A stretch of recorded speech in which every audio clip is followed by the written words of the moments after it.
안녕하세요. 저는 결혼 2년 차 새댁입니다. 저는 이제 시댁에 가지 않습니다. 왜냐고요? 저 지방 출신이라고 틈만 나면 무시하는 어머님한테 질려서 한바탕 업고 앞으로 안 가겠다 선언했거든요. 남편은 괜찮은데 시댁 때문에 이 결혼을 괜히 했나 후회를 많이 할 정도로 어머님 때문에 스트레스가 많았습니다. 그런데 이렇게 안 보고 사니 솔직히 정말 속 시원하고 좋네요. 결혼한 지 얼마 되지도 않은 제가 왜 어머님하고 한바탕 하고 연까지 끄는 건지 그 사연에 대해서 말하려고 합니다. 저는 부산에서 태어나고 자랐어요. 그리고 대학을 서울로 진학하게 되면서 평생 살아왔던 부산을 떠나게 되었죠. 그 후 직장도 서울에 있는 대기업에 취업하게 되면서 아예 서울에서 자리 잡고 살게 되었습니다. 남편은 같은 회사의 입사 동기였어요. 나이는 동갑이고 입사 동기다 보니 금방 친해지게 되었죠. 저희 아빠는 부산에서 한정식 집을 운영하고 계세요. 집에 여유가 좀 있는 편이라 커오면서 금전적으로 크게 어려움이 없이 살아왔습니다. 나름 쓰고 싶은 거, 갖고 싶은 건 전부는 아니더라도 웬만치는 하고 살았어요. 그래서 지금도 물건을 살 때 가격을 크게 따지지는 않고 사는 편입니다. 대신 꼼꼼하게 따져서 사고 한 번 사면 오래 쓰는 게 습관이 돼 있어요. 하지만 연애할 때 남친은 그런 제 모습에 좀 놀라더라고요. 자기야, 아무리 우리 회사가 대기업이라지만 이렇게 다 비싼 것만 사면 월급으로 감당이 돼? 라고 걱정하더라고요. 남친은 저랑 결혼까지 약속한 사이다 보니 제가 사치를 많이 하는 줄 알고 걱정하는 것 같았습니다. 하지만 저는 물건 하나를 사도 잘 따져서 좋은 걸 산다는 주의지 사치가 심하거나 덮어두고 돈을 막 써대는 스타일은 아니에요. 하지만 가방이며 구두, 옷이나 시계 등도 다 비싼 브랜드 제품만 쓰다 보니 남친은 오해를 한 것 같더라고요. 한 번 살 때 좋은 거 사는 거지. 그래야 오래 쓰잖아. 대신 살 때 엄청 고민하고 사. 난 이렇게 소비하는 게 더 좋은 것 같아. 싸다고 막 사고 버리는 것보다. 그런 소비 습관은 좋지. 근데 기본적으로 자기가 쓰는 물건들이 다 엄청 고가라서. 저는 웃으며 말했습니다. 괜찮아. 내가 다 쓸만하니까 쓰는 건데 뭐. 그리고 이래봬도 적금으로 잘 모으고 있어. 저는 지금 살고 있는 집을 부모님이 해주신 거라 제 월급에서 필요한 건 쓰고 나머지는 다 모으고 있습니다. 반면 남친은 오히려 아끼는 스타일인데도 모은 돈이 거의 없다고 하더라고요. 알고 보니 남친은 본인의 월급 반 이상을 부모님께 생활비로 드리고 있다고 했습니다. 남친 부모님은 여유가 그렇게 많은 편은 아니라고 하셨어요. 어머님은 평생 집에서 살림만 하셨고 아버님 외벌인데 월급이 그렇게 많지는 않으신데다 곧 퇴직 예정이라 다른 일을 알아본다고 하셨거든요. 집에 대출도 많고 돈 나갈 일도 많아서 남친은 월급 받기 시작하고 계속 부모님께 생활비로 드렸다고 하더라고요. 그래서 오히려 남친보다 모아둔 돈은 제가 더 많았죠. 남친은 여유가 있는 저희 집에 반해 자기 집이 좀 차이가 나는 것 같다며 결혼을 걱정하더라고요. 저는 그런 건 전혀 중요한 게 아니라고 우리 부모님도 사람을 따지는 거지 배경이나 경제적인 부분을 따지시진 않는다고 했습니다. 어쨌든 그렇게 남친과 좋은 만남을 이어오다가 본격적으로 결혼 얘기가 오가면서 남친네 집에 인사를 하러 가기로 했어요. 저는 처음 인사를 드리러 가는 거니 옷 매무새나 화장도 특별히 더 신경을 썼죠. 좋은 인상을 드리고 싶어서요. 그렇게 남친네 집에 과일 바구니를 챙겨 들고 인사를 하러 갔습니다. 안녕하세요. 임수경이라고 합니다. 어머님과 아버님은 저를 맞이해 주면서 들어오라고 하셨어요. 남친네 집은 서울에서도 외곽 지역의 오래된 아파트였는데 햇볕이 잘 들지 않아서 불을 켜놔도 안이 컴컴하더라고요. 그래도 어머님이 부지런하게 쓸고 닦으셨는지 물건들은 오래돼도 다 반질반질했습니다.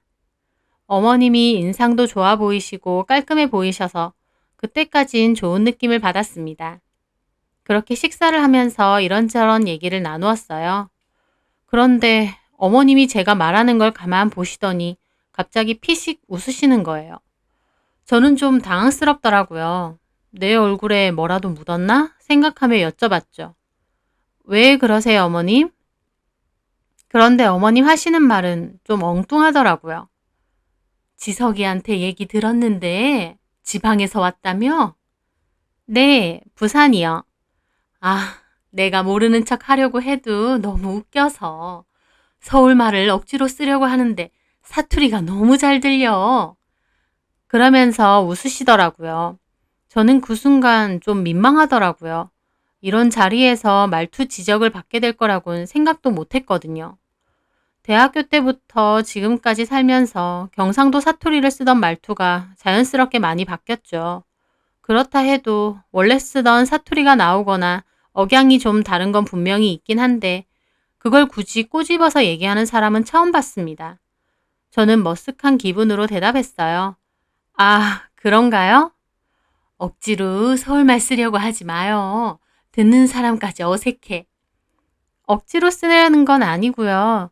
저도 여기서 거의 10년 가까이 살다 보니까 자연스럽게 말투가 바뀌면서 좀 섞여서 그런가 봐요.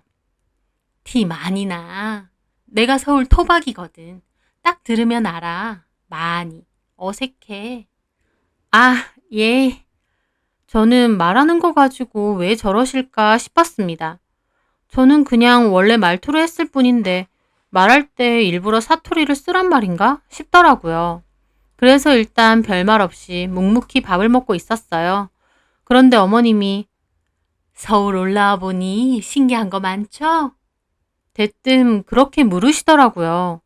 여기서 지낸 지 이미 10년 가까이 된다고 말씀드렸는데 질문이 좀 황당했습니다. 네?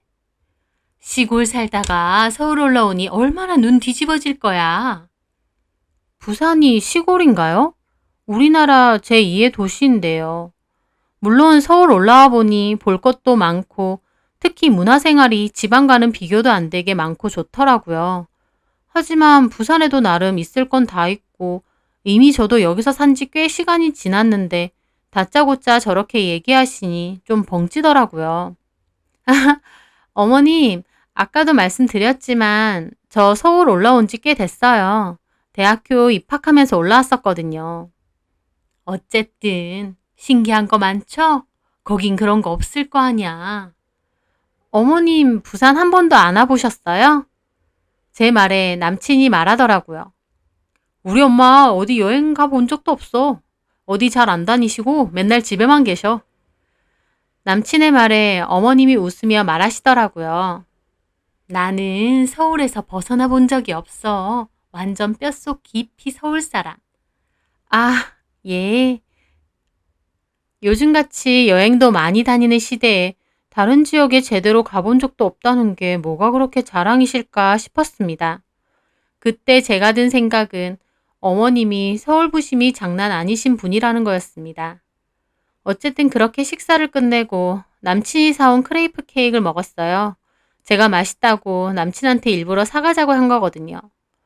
어머님은 저한테 포크를 건네주시면서 그러더라고요. 먹어요. 서울 올라오니 처음 먹어본 음식이 많지? 진짜 어이없더라고요. 애초에 제가 좋아해서 남친에게 사가자고 한 건데 자꾸 저보고 서울에 신기한 거 많지 않냐면서 무슨 별나라 구경 온 사람 취급을 하더라고요. 저는 그냥 어색하게 웃었습니다. 그러고 있으니 아버님이 물으시더라고요. 부모님은 뭐 하시나? 아, 부산에서 한정식 집 하세요. 그렇구만. 그러자 어머님이 뭐 백반집 같은 거? 그러시는 거예요. 백반집 무시하는 게 아니라 제가 방금 한정식 집이라고 말했는데 일부러 백반집이라고 말하시는 거예요. 아니요, 한정식 집 하세요. 그래? 다음에 기회 되면 우리도 한번 가봐야겠네. 근데 나 부산 음식은 먹어본 적이 없어서 입에 맞을라나? 하나도 못 먹는 거 아닌가 몰라. 저는 속으로 어차피 같은 한국 음식인데 뭐 얼마나 다르다고 못 드실까 했습니다. 지역적 특색이 강한 향토 음식도 아니고 일반적인 한정식인데요. 어머님과 대화할수록 어머님 진짜 특이하시네 싶으면서도 한편으론 나를 좀 깔보고 싶으신 건가 라는 생각도 들었습니다. 그날 인사를 드린 후 집으로 돌아오는데 기분이 묘하더라고요. 어머님은 막 못되거나 나쁜 분 같지는 않고 나름 잘 챙겨주시긴 하는데 묘하게 사람 기분 나쁘게 만드는 재주가 있으시더라고요. 저는 뭔가 기분이 찜찜했습니다. 그래서 남친에게 말했죠. 근데 어머님, 나 지방 출신이라고 좀 무시하시는 건가? 에이, 아니야, 무시라니. 근데 왜 난 그런 느낌을 받지? 아니야, 자기 생각이야. 우리 엄마가 좀 우물한 개구리거든. 평생 집 근처를 벗어나 보신 적이 별로 없으셔. 아까 말했듯이 다른 지역 가보신 적도 거의 없고 주변에 친구도 별로 없으시고. 그래? 어. 게다가 서울 토박이라는 자부심이 좀 있으셔. 약간 지역 자부심 같은 거 있잖아. 엄마도 그런 거야. 그냥 자기가 그러려니 해. 아, 그래. 참, 별 자부심도 다 있네 생각했습니다. 막말로 서울에서도 삐까뻔쩍한 동네 사시는 것도 아니고 완전 변두리 동네에 햇볕도 잘 안 들어오는 오래된 집 사시면서 무슨 자부심 가지실 게 그렇게 있을까 싶었어요. 잘 살면 잘난 척하고 자부심 가져도 된다는 게 아니라 솔직히 그 정도 동네면 자부심 가질 만한 정도의 환경은 아니라고 생각하거든요. 하지만 평생 그렇게 사셨다니 그냥 그렇구나 내가 이해해야지 했습니다. 그런데 그 후 저희 부모님과 상견례가 있었는데 그땐 더 심하시더라고요. 아이고, 시골에서 올라오신다고 고생 많으셨어요. 어머님은 저희 친정을 표현할 때 꼭 시골이라고 표현하시더라고요. 진짜 시골도 아니지만 일부러 시골이라고 자기 딴엔 낮춰서 표현하려는 게 느껴지니 더 어이없었습니다. 저희 부모님은 웃으며 고생 아니라고 괜찮다고 말씀하셨어요. 저희는 레스토랑을 상견례 장소로 잡았는데요. 식사가 나오자 어머님이 또 그러시더라고요. 많이 드세요. 거기선 이런 거 구경하기 힘들 거 아니에요. 갑자기 저렇게 말하시는 거예요. 저희 부모님도 황당해 하시더라고요. 저희 아빠가 요식업을 하시고 음식에 관심이 많으셔서 다른 지역뿐만 아니라 여러 나라에서 다양한 음식을 정말 많이 먹어보셨어요. 그런데 저희 부모님더러 저렇게 말씀하시니 좀 어이가 없더라고요. 하지만 저희 아빠는 웃으며 예, 사부인도 많이 드십시오 하고 말았습니다. 그렇게 식사 후 결혼에 관해 이런저런 얘기를 했어요. 신혼살림은 제가 지금 사는 집에서 시작하기로 했습니다. 남친은 모아놓은 돈이 많지 않고 제가 이미 살고 있는 아파트가 있으니 거기서 시작하면 될 것 같아서요. 그렇게 말하자 아버님은 고맙다고 우리가 가진 게 많지 않아서 아들 결혼시키는데 도움이 별로 안 돼서 미안하다고 말하셨어요. 반면 옆에 있는 어머님은 표정이 별로 안 좋고 아무 말도 안 하시더라고요. 아버님이 말하시는 동안 내내 못 들은 척, 딴 척만 피우시는 거예요. 저는 그 순간 약간 느낌이 왔습니다. 아, 어머님이 약간 돈 문제에 관해 자격지심이 있으신 건가 하고요. 왜냐면 결혼에 들어가는 돈 얘기를 할 땐 모른 척을 하시면서 딴청 피우시다가 자꾸만 딴소리를 하시는 거예요. 서울 올라와서 구경 좀 하셨어요? 예? 서울 올라오기 힘드시잖아요. 오셨으면 구경 좀 하시지. TV로만 보셨을 거 아니에요. 저희 부모님이 관광 온 것도 아니고 상견례 때문에 온 건데 밑도 끝도 없이 구경 좀 했냐고 물어보시더라고요. 아빠는 요식 사업 때문에 전국을 다 돌아다니셔서 서울에도 툭하면 왔다 갔다 많이 하세요. 솔직히 동네에서 벗어나는 일 없는 어머님보다도 더 이쪽 지리에 밝으실 것 같은데 어머님은 돈 얘기할 때는 가만히 있다가 갑자기 이렇게 이상한 서울 부심을 부리시더라고요. 저는 속으로 아, 어머님의 자부심이랬지? 이해하자 생각하고 넘기려고 했습니다. 근데 아무리 생각해도 웃기는 게 서울이 어머님 건가요? 그냥 서울에서 나고 자란 것 뿐인데 무슨 자부심을 저렇게 느끼시는 건지 신기하더라고요. 어쨌든 그런 게 큰 문제는 아니니 결혼까지 무리 없이 진행이 되었습니다. 결혼하는 데 있어 시댁에서 금전적으로 도움이 된 건 거의 없었어요. 남친이 그나마 모아둔 돈을 조금 보탰고 집도 제 거, 가전제품도 다 제가 쓰던 걸 그대로 쓰기로 했죠. 결혼 후 남편과는 별 문제 없이 잘 지냈습니다. 아이는 천천히 갖기로 해서 같이 회사를 다니며 퇴근도 같이 하고 집에 오면 맛있는 것도 해먹고 놀러도 다니면서 나름 행복한 신혼생활을 보냈어요. 그러던 어느 날 어머님이 친척분들 오신다며 저희한테도 집으로 오라고 하시더라고요. 시댁에는 남편의 고모분들이 오셨어요. 저는 가서 어머님을 도와 음식 준비를 했습니다. 그중 고모님 한 분이 저에게 그러시는 거예요. 지석이 와이프 참 예쁘고 싹싹하네. 저는 쑥스러워서 그냥 웃었어요. 고모님은 계속 저를 칭찬하시더라고요. 옳게 좋겠어. 며느리 예뻐서. 엄청 세련되고. 가방이랑 코트 같은 것도 너무 좋아 보인다. 비싸 보이고. 이거 비싼 거지? 저는 가방이랑 코트를 소파 한쪽에 올려놨거든요. 저는 어색하게 웃었어요. 아니에요. 아니긴. 딱 봐도 엄청 좋아 보이는데. 부티가 나 아주. 솔직히 이 집이랑 진짜 안 어울린다. 고모는 장난스럽게 그렇게 말하시면서 웃으시더라고요. 그런데 그 말을 들은 어머님 표정이 엄청 안 좋으신 거예요. 우리 집이랑 안 어울리긴 뭐가 안 어울려요? 아니, 며느리만 보면 청담동 스타일이잖아. 참나. 얘 지방 출신이에요. 청담동은 무슨... 갑자기 그러시는 거예요.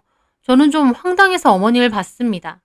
서울물 먹고 좀 세련되지긴 했지만 시골 출신이에요. 아유, 고모는 오히려 뭘 너무 모르셔. 고모에게 저를 막 깔보듯이 말하시더라고요.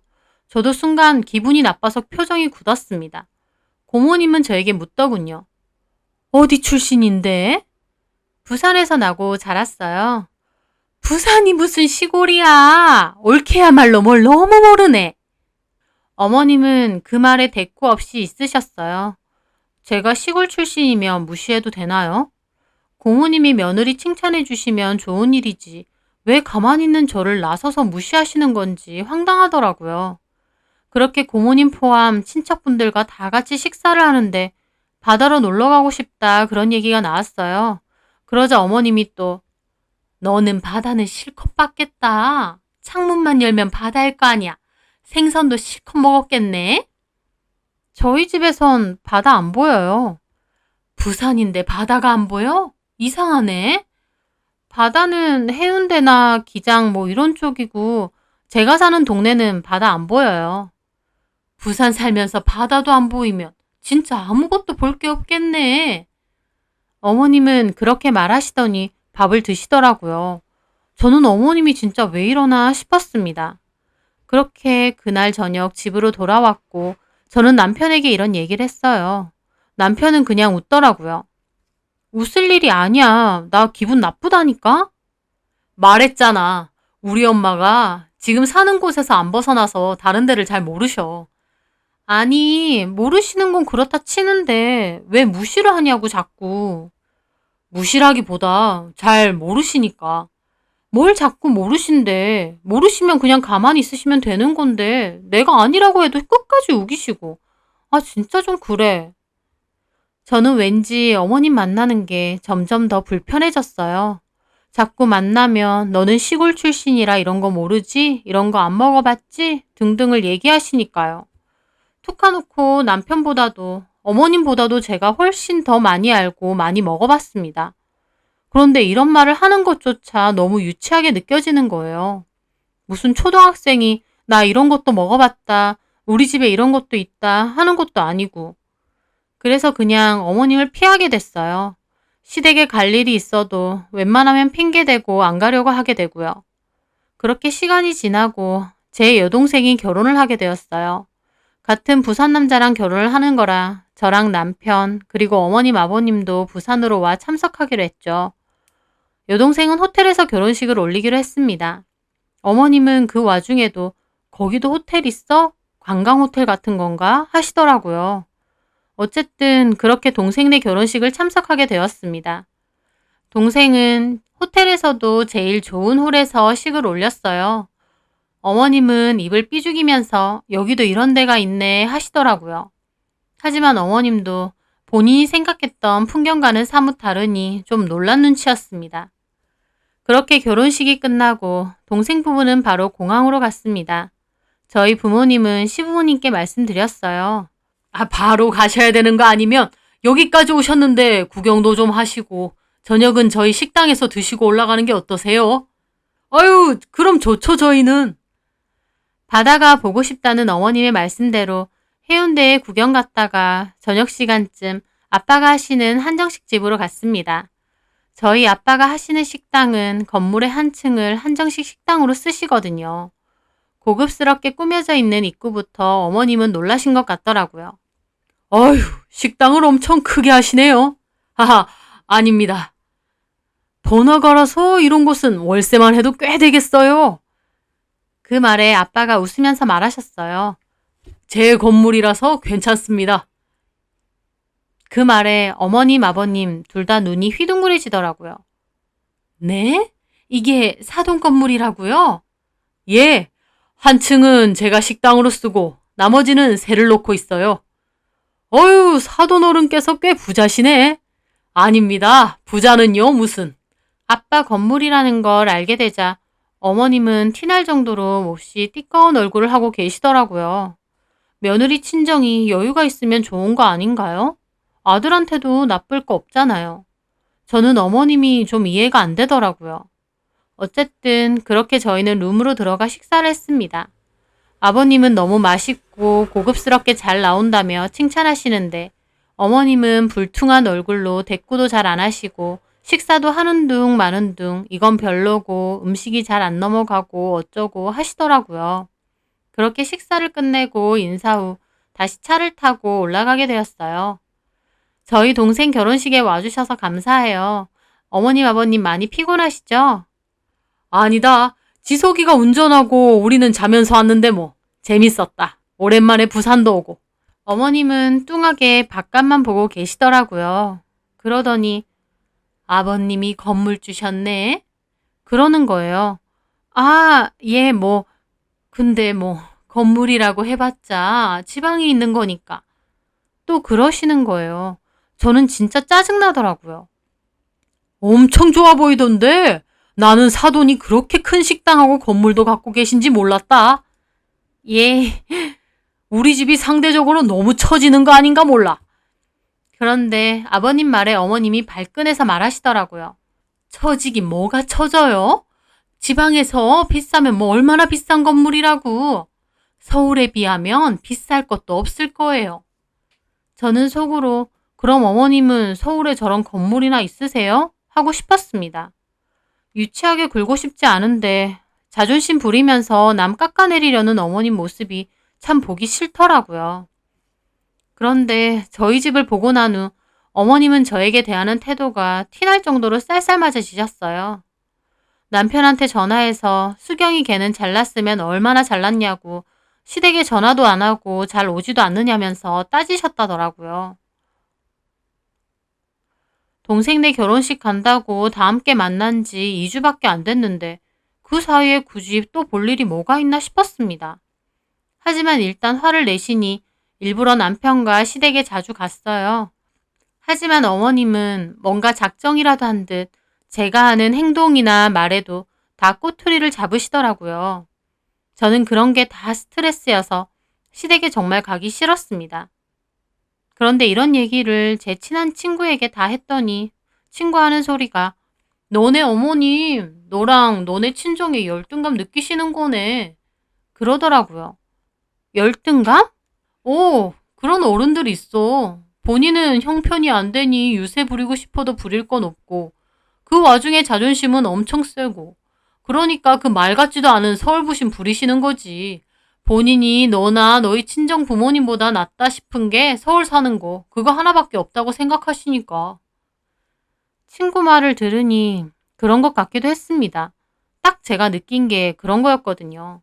뭔가 저한테 잘난 척하고 싶고 유세 부리고 싶으신 것 같은데 유세 부리실 게 없으니 엉뚱하게 서울부심으로 나오는 것 같았습니다. 만약 네 말이 사실이라면 내가 며느리고 한 가족인데 뭐하러 나한테 그렇게 유세를 부리려고 할까? 네가 무시할까 봐 그런 거지. 내가? 그래. 오히려 그런 분들은 본인이 무시당할 것 같으니까 상대방을 먼저 무시를 하는 거야. 그래야 자기가 무시를 안 당한다고 생각하지. 그래서 상대방을 일부러 깎아내리는 거고. 어머님의 진짜 의중은 제가 알 수 없겠지만 친구 말을 들었을 땐 정말 그런 것 같더라고요. 도대체 내가 뭘 어쨌다고 저러시는 걸까 싶은 마음이 한가득이었어요. 그리고 그 후에 그 일이 생긴 거였습니다. 제사가 있어서 시댁에 가서 제사 음식을 돕고 있었어요. 남편네는 꽤 제사 음식을 거창하게 차리는 편이라 할 일이 많았죠. 저는 정신없이 전을 굽고 있는데 어머님이 저더러 나물도 옮겨놓으라고 하시더라고요. 제가 손이 10개도 아니고 지금 하는 일도 바빠 죽겠는데 어머님이 그러시니까 제가 남편을 불렀습니다. 지석씨, 와서 나물 좀 옮겨줘. 별 생각 없이 그렇게 말을 했어요. 그런데 그 순간 갑자기 어머님이 저한테 소리를 지르시는 거예요. 야, 내가 너한테 시켰지 지석이한테 시켰어? 저도 너무 놀라 벙쪄 있었어요. 저한테 야라고 한 것도 처음 있는 일이지만 이렇게까지 화내실 일도 아닌데 벼랑간 소리를 확 지르시더라고요. 남편도 놀라서 주방으로 들어왔습니다. 엄마 왜 그래요? 어머님은 얼굴까지 시뻘개지셔서 파들파들 떨며 저에게 화를 내셨어요. 내가 방금 너한테 하라고 했는데 대놓고 왜 지석이를 불러? 너 시어머니 무시하니? 갑자기 왜 이야기가 그렇게 튀나요? 저는 어이가 없어서 따졌습니다. 어머님, 저 지금 전 부친다고 정신 없잖아요. 이거 좀 옮겨달라는 게 왜요? 너 말 잘했다. 이거 좀 옮기는 게 뭐 큰일이라고 무슨 남편을 강아지 부르듯이 불러? 제가 언제 강아지 부르듯이 불렀어요? 방금 불렀잖아, 그렇게. 시어머니가 시키는데 바로 자기 남편한테 시키는 그런 버르장머리 어디서 배웠니? 친정에서 그렇게 가르쳤어? 어머님은 너무 과하게 화가 나셨더라고요. 누가 보면 제가 집문서라도 판 것처럼 펄쩍 뛰시는 거예요. 남편도 거실에 있던 아버님도 벙찐 얼굴이더라고요. 엄마 왜 그래? 당신 왜 그래? 별것도 아닌 일 가지고. 하지만 어머님은 여전히 파들파들 거리시며 저에게 따졌어요. 제가 아주 시댁을 시부모를 우습게 봐 아주. 네가 그렇게 잘났어? 잘났으면 얼마나 잘났다고. 그래봤자 시골 출신 주제에 일거들러 오는 거면서 꼭 뻔질나게 차려입고 오는 것부터 아주 글러 먹었어 아주. 저는 어머님 말씀을 듣는데 얼마 전 친구가 한 말이 떠오르더라고요. 참 어이가 없고 기막히고 그러면서 동시에 내가 이걸 왜 더 참고 있어야 되나 싶었습니다. 그래도 시댁이고 시어머니라고 좋은 게 좋은 거다 했는데 어머님은 갈수록 정도가 지나치시더라고요. 저도 들고 있던 뒤집개를 바닥에 탁 내려놓고 앞치마도 벗으며 말했습니다. 어머님, 적당히 좀 하세요. 뭐라고? 너 뭐라는 거야? 적당히? 저도 더 이상 안 참고 하고 싶은 말 했습니다. 네, 적당히 좀 하시라고요. 제가 진짜 어디까지 참아야 돼요? 하루 종일 전 굽고 설거지하고 정신없는데 이깟 나물 좀 옮기는 게 대수예요? 이렇게 소리 지르고 난리치실 일이냐고요. 어머 얘 봐. 시어머니한테서 따박따박. 너 친정에서 그렇게 가르쳤어? 자꾸 친정 거리지 마세요. 어머님 솔직히 저나 우리 친정한테 열등감 있으신 거죠? 제 말에 어머님은 눈이 뒤집혀지더라고요. 뭐? 열등감? 너 말 다 했어? 네. 어머님 열등감 느껴지는 거 너무 눈에 잘 보여요. 제가 웬만하면 이해하고 넘기려고 했는데 이제 저도 못 참겠네요. 일부러 말도 안 되는 꼬투리 잡아서 저 무시하고 저희 친정 무시하면 어머님이 상대적으로 나아 보이는 것 같으세요? 제 말에 남편이 저를 말리더라고요. 저는 남편도 뿌리쳤습니다. 됐어. 나도 더 이상은 안 참아. 어머님, 그러시는 거 아니에요. 다른 사람 깎아내리면 어머님 위신은 올라간다고 생각하세요? 툭하면 시골이 어쩌고. 몇 주 전에 내려와 보셨겠지만 제가 사는 곳이 어머니 말하는 그런 깡 시골이던가요? 그리고 설사 진짜 시골이라고 해도 그렇게 사사건건 무시해도 되는 거예요? 제 말에 어머님은 분에 못 이겨 소리를 지르시더라고요. 야, 너 말 다 했어? 아니요? 솔직히 더 말할까요? 툭 까놓고 집도 우리 집에서 해주고 결혼에 들어가는 비용도 거의 제가 했어요.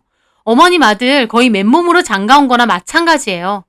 그런데 그렇다고 해서 저희 부모님이 지석 씨 보고 무시하는 소리 한마디라도 한 적 있나요? 오히려 사이라고 잘 챙겨주세요. 그런데 어머님은 남의 집 귀한 자식인 저한테 왜 매번 무시하는 소리하고 억지 부리고 그러시는 거예요? 제 말에 남편은 저한테 그만하라고 하더라고요. 저는 남편에게도 말했습니다. 내가 당신한테도 정확히 얘기할게. 나 지금 당신하고 이혼해도 그만이야. 아쉬울 것도 없어. 막말로 내가 시댁에서 땡전 한 푼 받은 거라도 있어? 내가 이혼을 참을 만큼 당신이나 시댁이 아쉬울 거라도 있냐고. 없잖아. 내 딴에는 며느리라고 나름대로 잘하려고 한 건데 어머님은 갈수록 말도 안 되는 트집 잡아가면서 어떻게든 나 깎아내리려고 하시니까 나도 별 도리가 없네. 우리 관계 다시 좀 생각해보자. 제 말에 남편과 아버님도 놀라더라고요. 너 무슨 소리야? 저는 그 길로 제 가방을 챙겼어요. 어머님은 뒤에서 막 길길이 날뛰시더라고요. 쟤 봐라. 지 마음대로 하는 거. 내가 틀린 말 했니? 시골 출신이니 시골이라고 한 거지. 지 혼자 억한 심정으로. 저는 그 말에 어머님을 쳐다보며 말했습니다. 어머님, 지석 씨 말대로 어머님 진짜 딱 우물안 개구리 같네요. 본인 사는 세상이 전부가 아니에요. 평생 다른 곳은 어떤지 보지도 못하고 사신 게 뭐가 그렇게 자랑이세요? 어머님 스스로도 저희 집 시골 아니라고 생각하시는 거 알아요. 근데 인정하기 싫으시겠죠. 저희 집을 시골이라고 해야 그나마 서울에라도 사는 본인이 나아 보일 테니. 그렇게 사세요, 평생. 저는 앞으로 어머님 안 보고 살 겁니다. 저는 그렇게 말하고 그 집을 나왔습니다. 뒤에서 어머님이 소리 지르는 게 들렸지만 그러던가 말던가 저는 집으로 와버렸어요. 집에 와서 옷 갈아입고 편하게 쉬고 있으니 남편이 오더라고요. 아무리 그래도 엄마한테 말 너무 심한 거 아니야? 엄마 집에서 펑펑 울고 난리 났어. 저는 그 말에 자리에서 일어났습니다. 이혼해. 내 집에서 나가. 뭐? 나 너랑 안 살아. 너네 엄마가 툭 하면 나더러 그딴 소리 할 때는 나보고 다 참으라더니 내가 너네 엄마한테 한 소리 했다고 그건 너무한 거야? 너도 똑같아. 나 너랑 안 살 거야. 정리하자. 제 말에 남편은 저에게 왜 그러냐고 붙잡더라고요. 어머님이 계속 그런 소리 해대시고 나도 불편하다고 몇 번이나 말했으면 당신이라도 어머님한테 그만하라고 했어야 해. 암소리 안 해놓고 너네 엄마가 당하니까 득달같이 나한테 와서 따지네?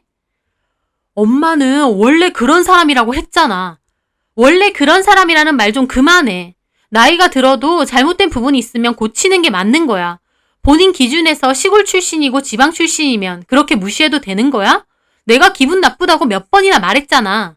근데 나보고는 무조건 참고 이해하라고만 했잖아. 됐고, 당신도 똑같아. 우리 그냥 그만 살자. 애초에 결혼 인사 가고 찜찜했을 때 결혼하는 게 아니었는데. 저는 그렇게 남편과도 한바탕 했습니다. 남편은 그 후에도 아무 소리 안 하다가 제가 진짜 이혼 서류를 내미니까 그제서야 잘못했다고 하더라고요.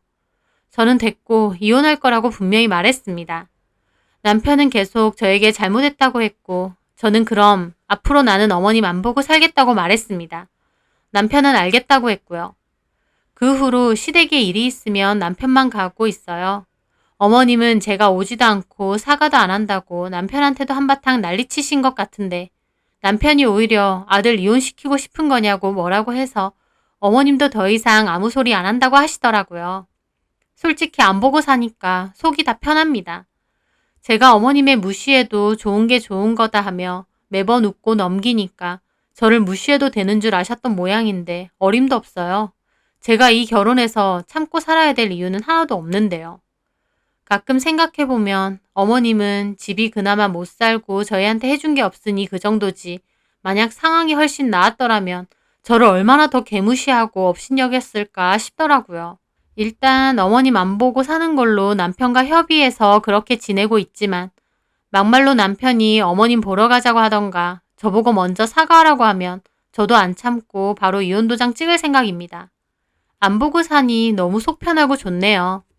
저희 어머님도 남 무시한다고 본인 격이 올라가는 게 결코 아니라는 걸 제발 깨달으셨으면 합니다. 저희 사연 들어주셔서 감사합니다.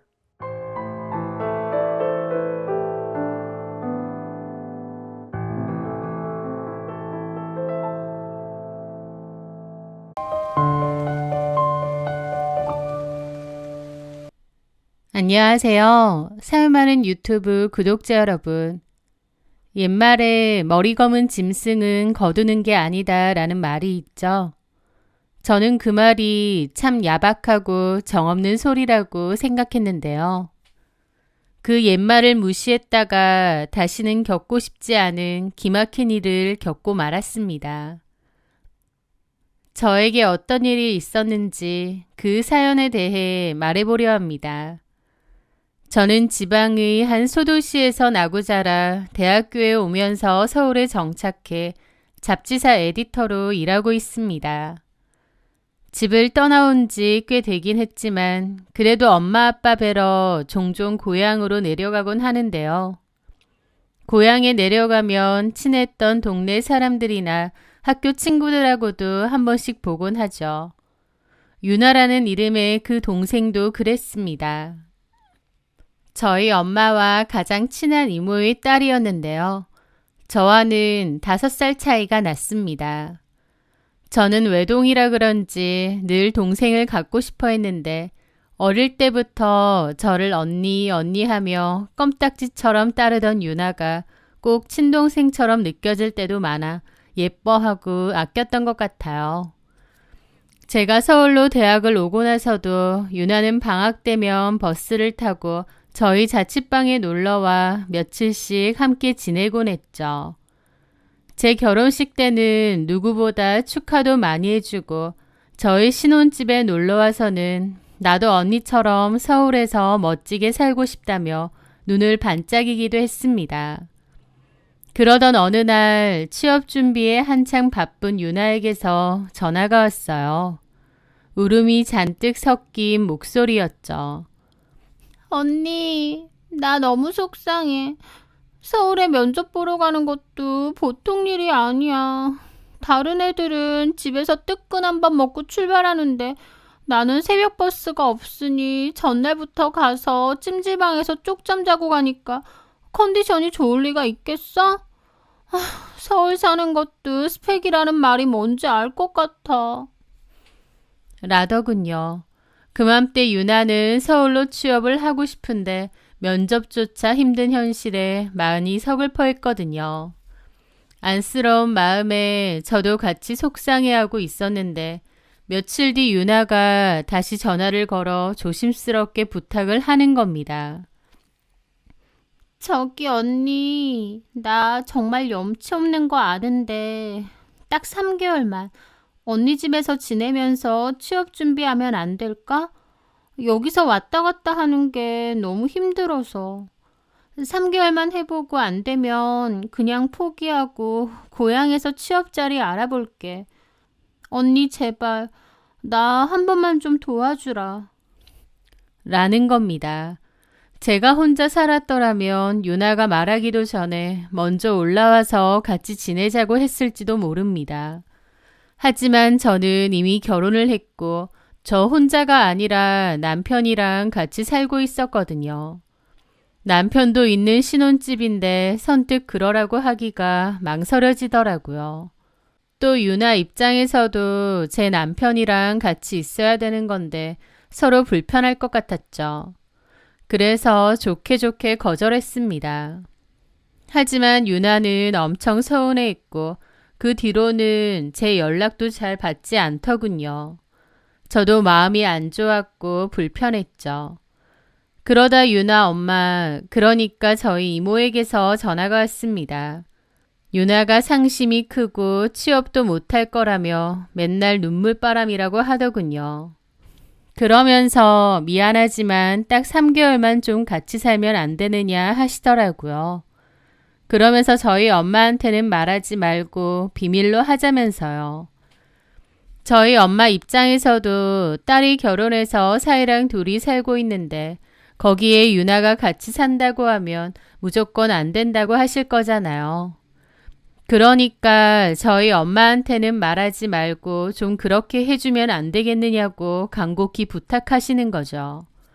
유나에 이어 이모까지 그렇게 부탁하니 저도 마음이 약해졌고 남편에게 물었습니다.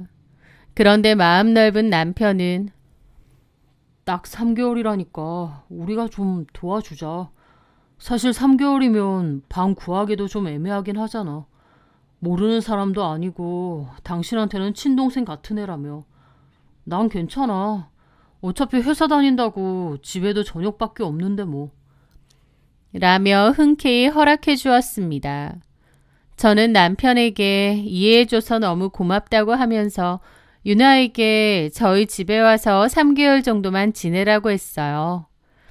다만 나도 더는 힘드니까 3개월 정도 해보고 안 되면 내려가 달라는 말도 했습니다. 유나도 당연하다고 했고요.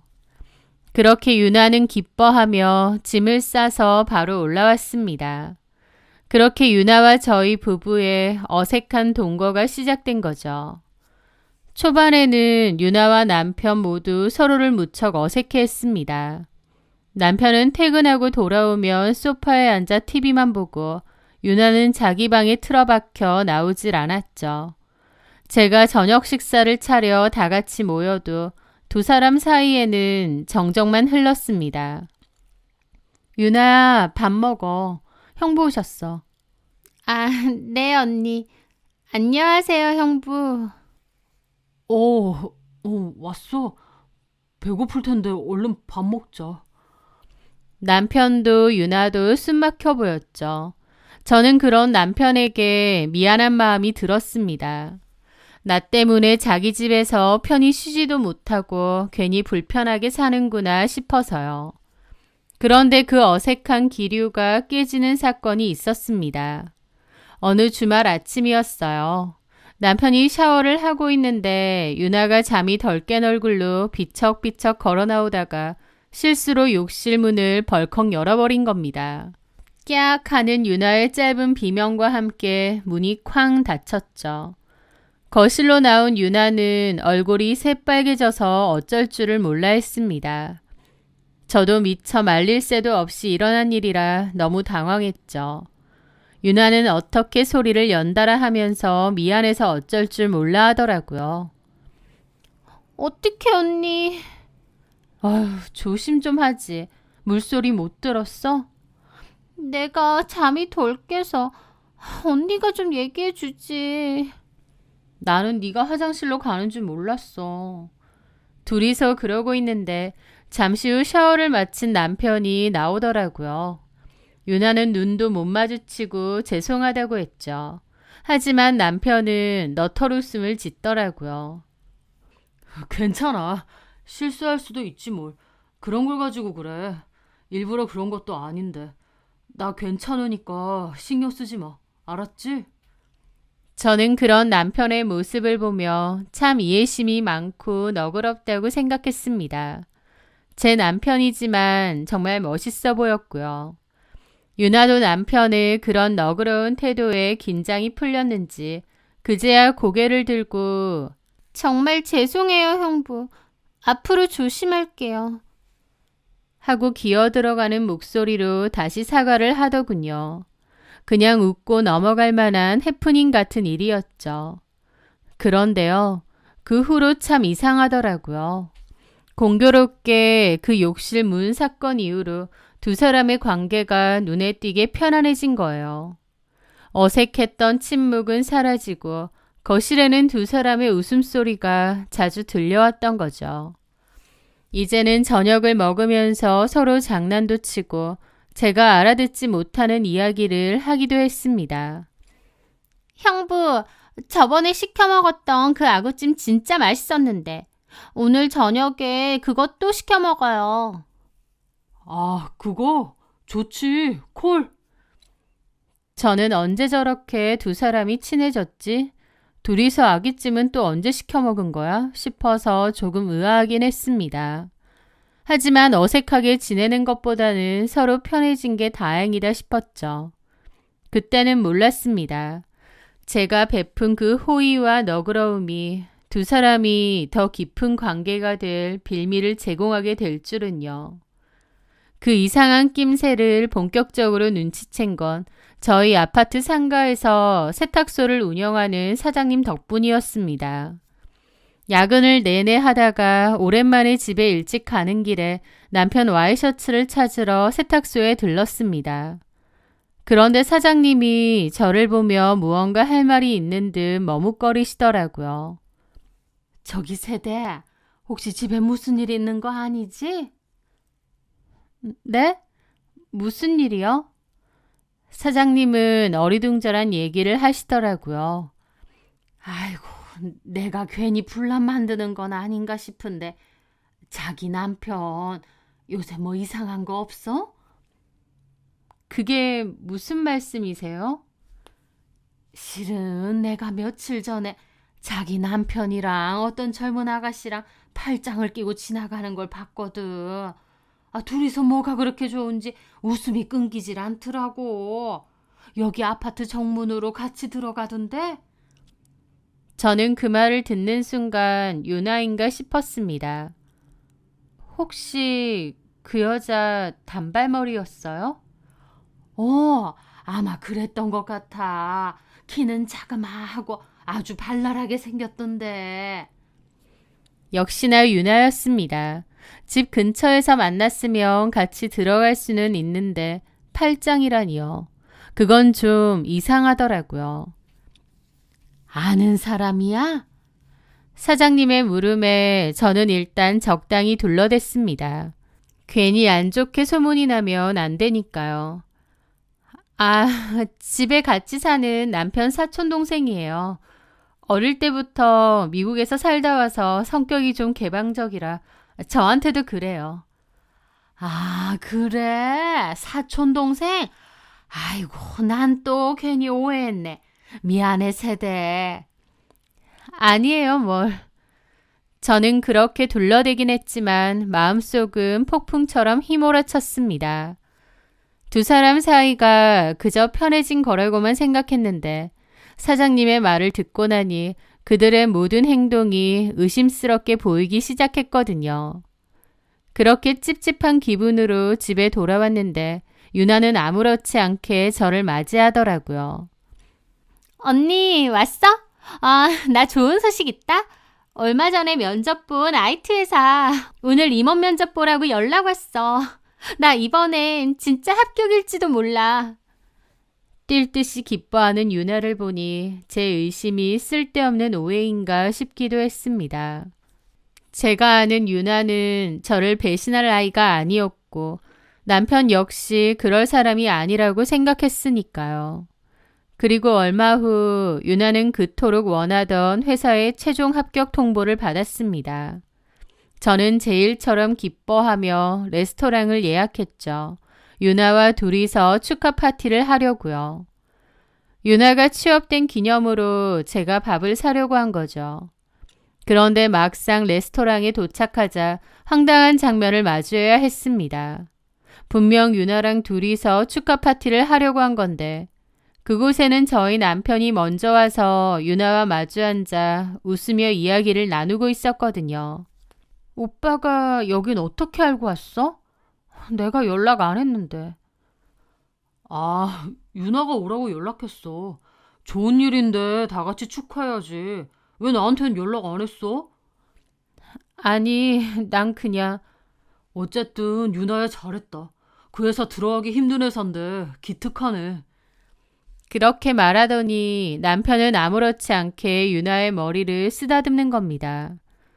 제 앞에서 너무 스스럼 없는 스킨십에 저는 당황했는데 정작 남편과 유나는 익숙한 듯 아무렇지 않아 보이더라고요.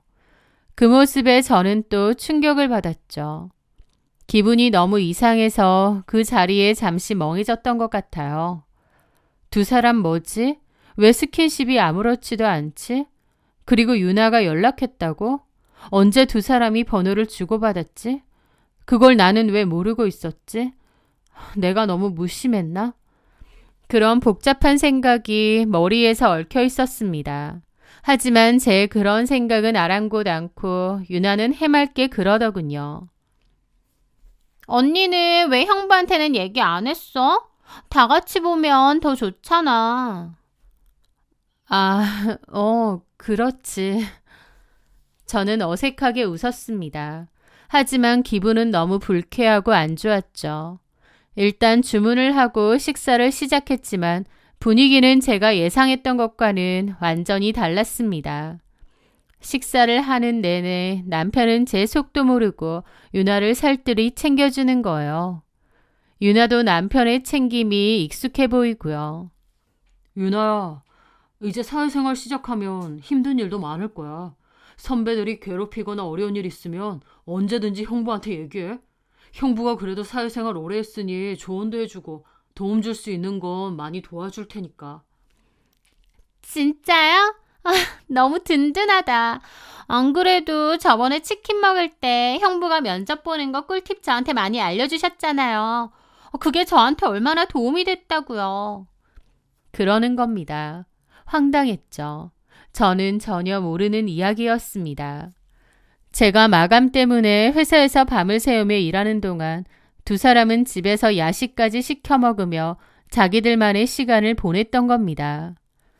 순간 저는 제가 준비한 축하 자리인데도 마치 제가 초대받지 않은 손님이 된 것 같은 기분까지도 들었습니다.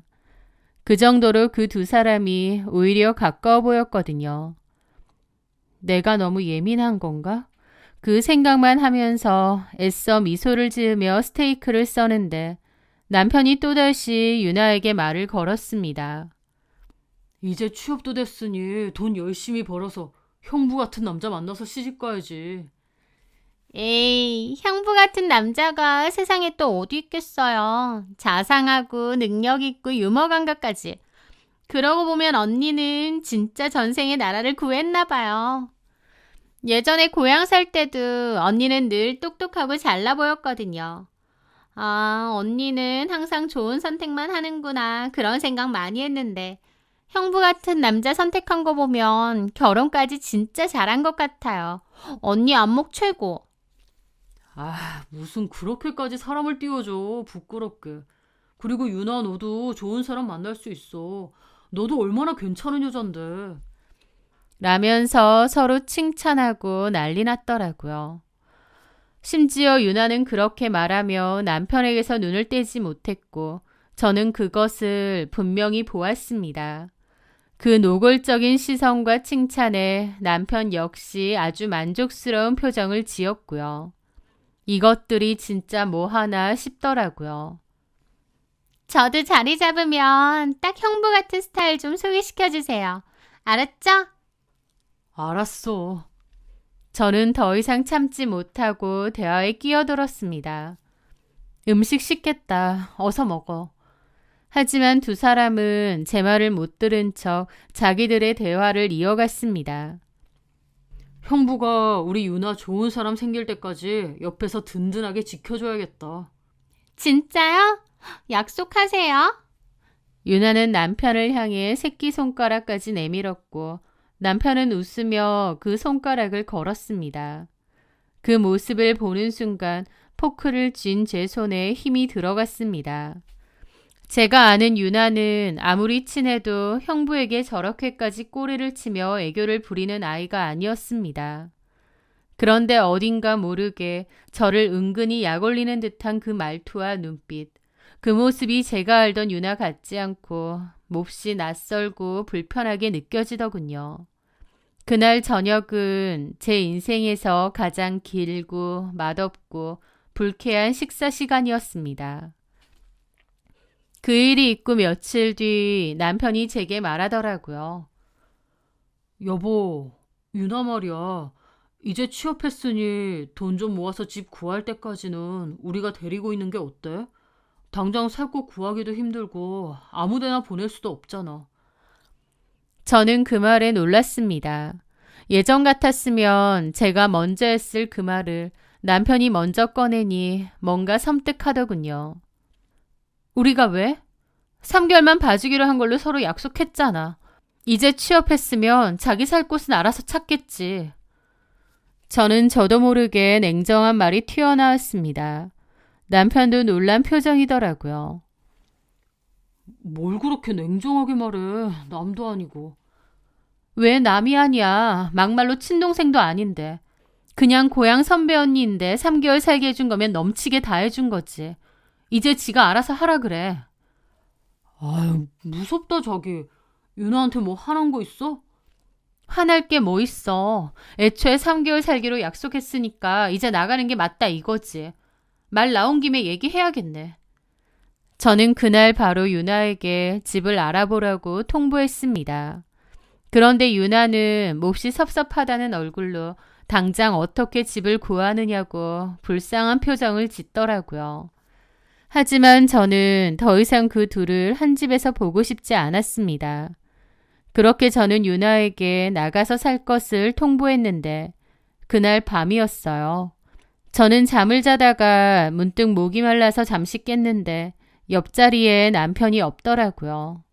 그런데 거실에서 무슨 소리가 들리는 겁니다. 이게 뭐지 싶어서 나가봤다가 경악을 했어요. 남편과 유나가 거실 소파에 같이 앉아있고 유나가 집 구하는 게 힘들 것 같다며 그러고 있는 겁니다. 남편은 옆에서 저한테 잘 얘기해 보겠다고 위로하고 있고요. 이 늦은 시간에 둘만 거실에 앉아서 뭐 하는 건가 싶어서 경악스럽더라고요.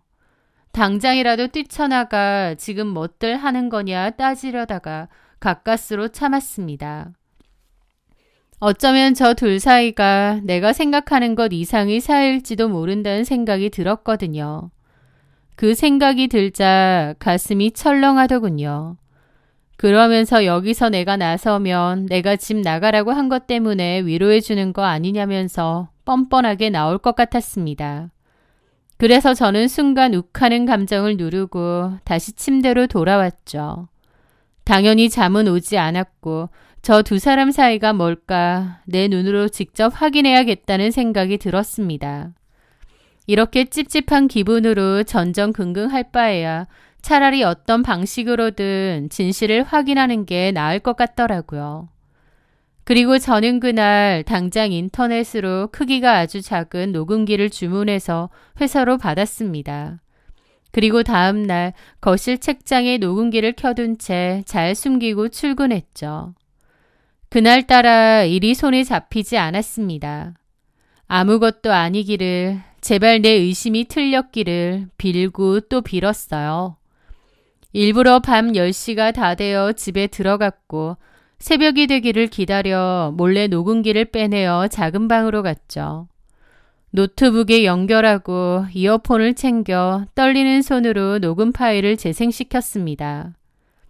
남편이 먼저 퇴근한 듯한 소리가 들렸고 곧이어 전화하는 소리가 들렸습니다. 나 집에 왔어. 지금 오고 있어? 저녁에 닭도리탕 시켜 먹을래? 알겠어. 내가 시켜둘게. 빨리 와. 저한테 한 전화가 아니었습니다. 남편은 그날 저에게 카톡만 했었거든요. 그러면 당연히 유나에게 하는 전화였습니다. 기가 막히더라고요. 그리고 얼마 뒤 현관문이 열리는 소리와 함께 유나의 목소리도 들렸습니다. 오빠, 나왔어! 유나는 제가 없을 때는 남편을 형부가 아니라 오빠라고 부르더라고요.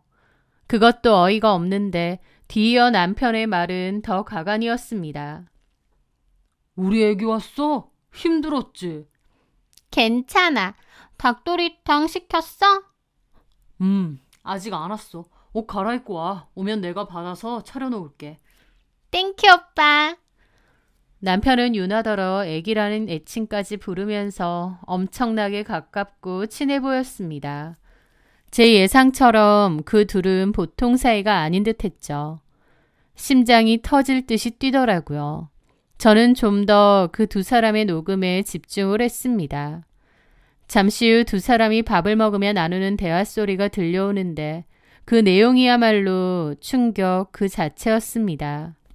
아, 이러고 있으니까 꼭 신혼부부 같다. 그치? 그러게. 너무 좋지 않아? 너무 좋긴 한데, 오빠 와이프 자리 내가 확 뺏어버릴까? 그럴 수 있으면 그래봐. 솔직히 오빠도 언니보다 내가 더 좋지 않아? 그렇긴 한데. 오빤 나를 먼저 만났어야 돼. 그랬으면 이 집 주인도 내가 되는 건데. 그런데 나는 이제 이 집에서 나가야 되네. 언니가 쫓아내서. 내가 너 계속 같이 살면 안 되냐고 물어보는데 절대 안 되겠더라. 나 언니가 그 말하는데 얼마나 짜증난 줄 알아? 자기 집이라 이거지? 정작 지 남편은 내 건데.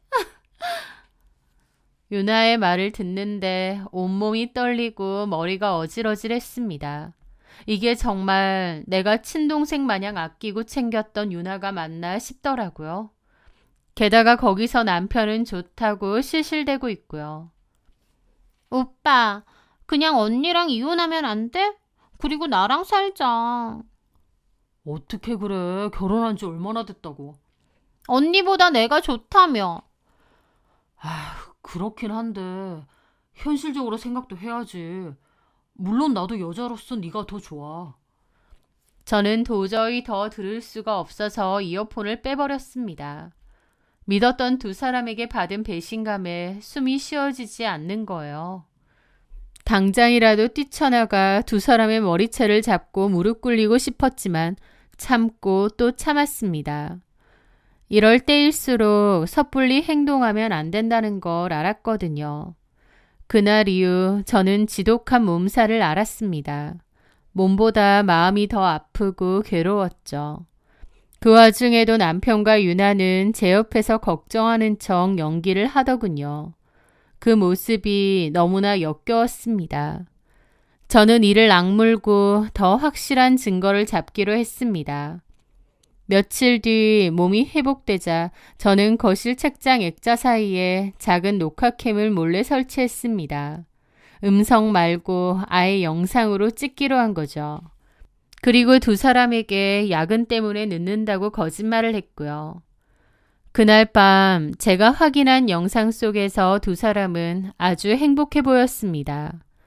제가 없는 저희 집 거실에서 제 소파 위에서 두 사람은 한 몸처럼 뒤엉켜 있었거든요.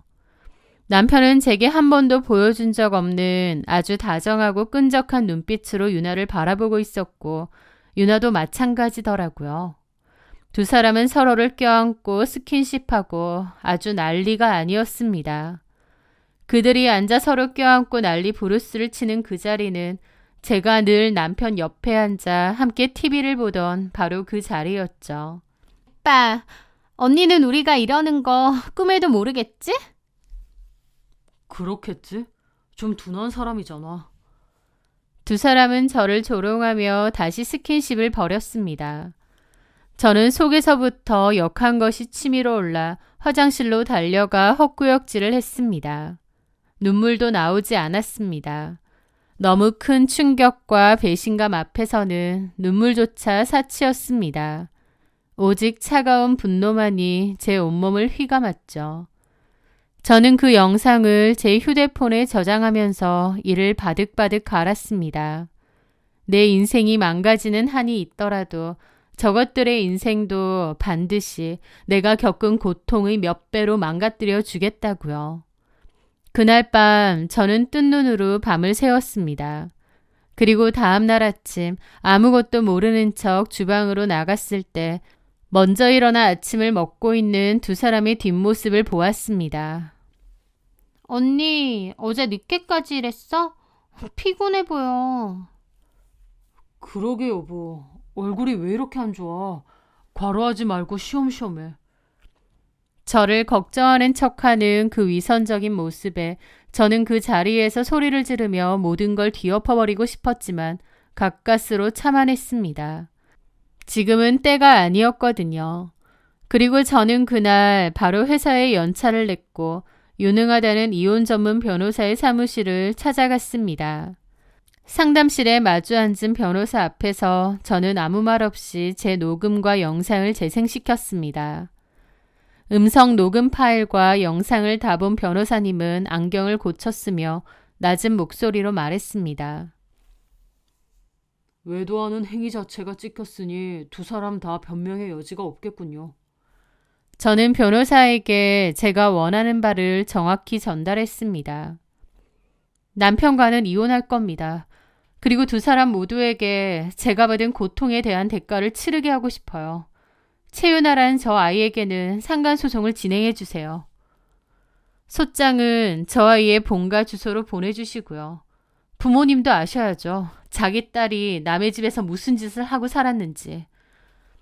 변호사님은 제 단호한 태도에 고개를 끄덕이며 신속하게 서류 준비에 들어갔습니다.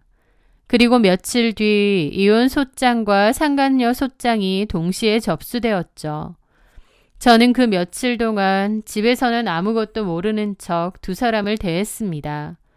마치 시한폭탄의 타이머를 설정해두고 그 폭탄이 터지기만을 기다리는 기분이었습니다. 그리고 마침내 폭탄은 제가 예상했던 곳에서 먼저 터졌습니다. 회사에서 일하고 있는데 발신자 번호의 이모라고 뜨더군요. 유나 엄마였습니다. 저는 심호흡을 한번 하고 휴게실로 가 전화를 받았습니다. 전화를 받자마자 수화기 너머에서는 다짜고짜 고함이 터져 나왔습니다.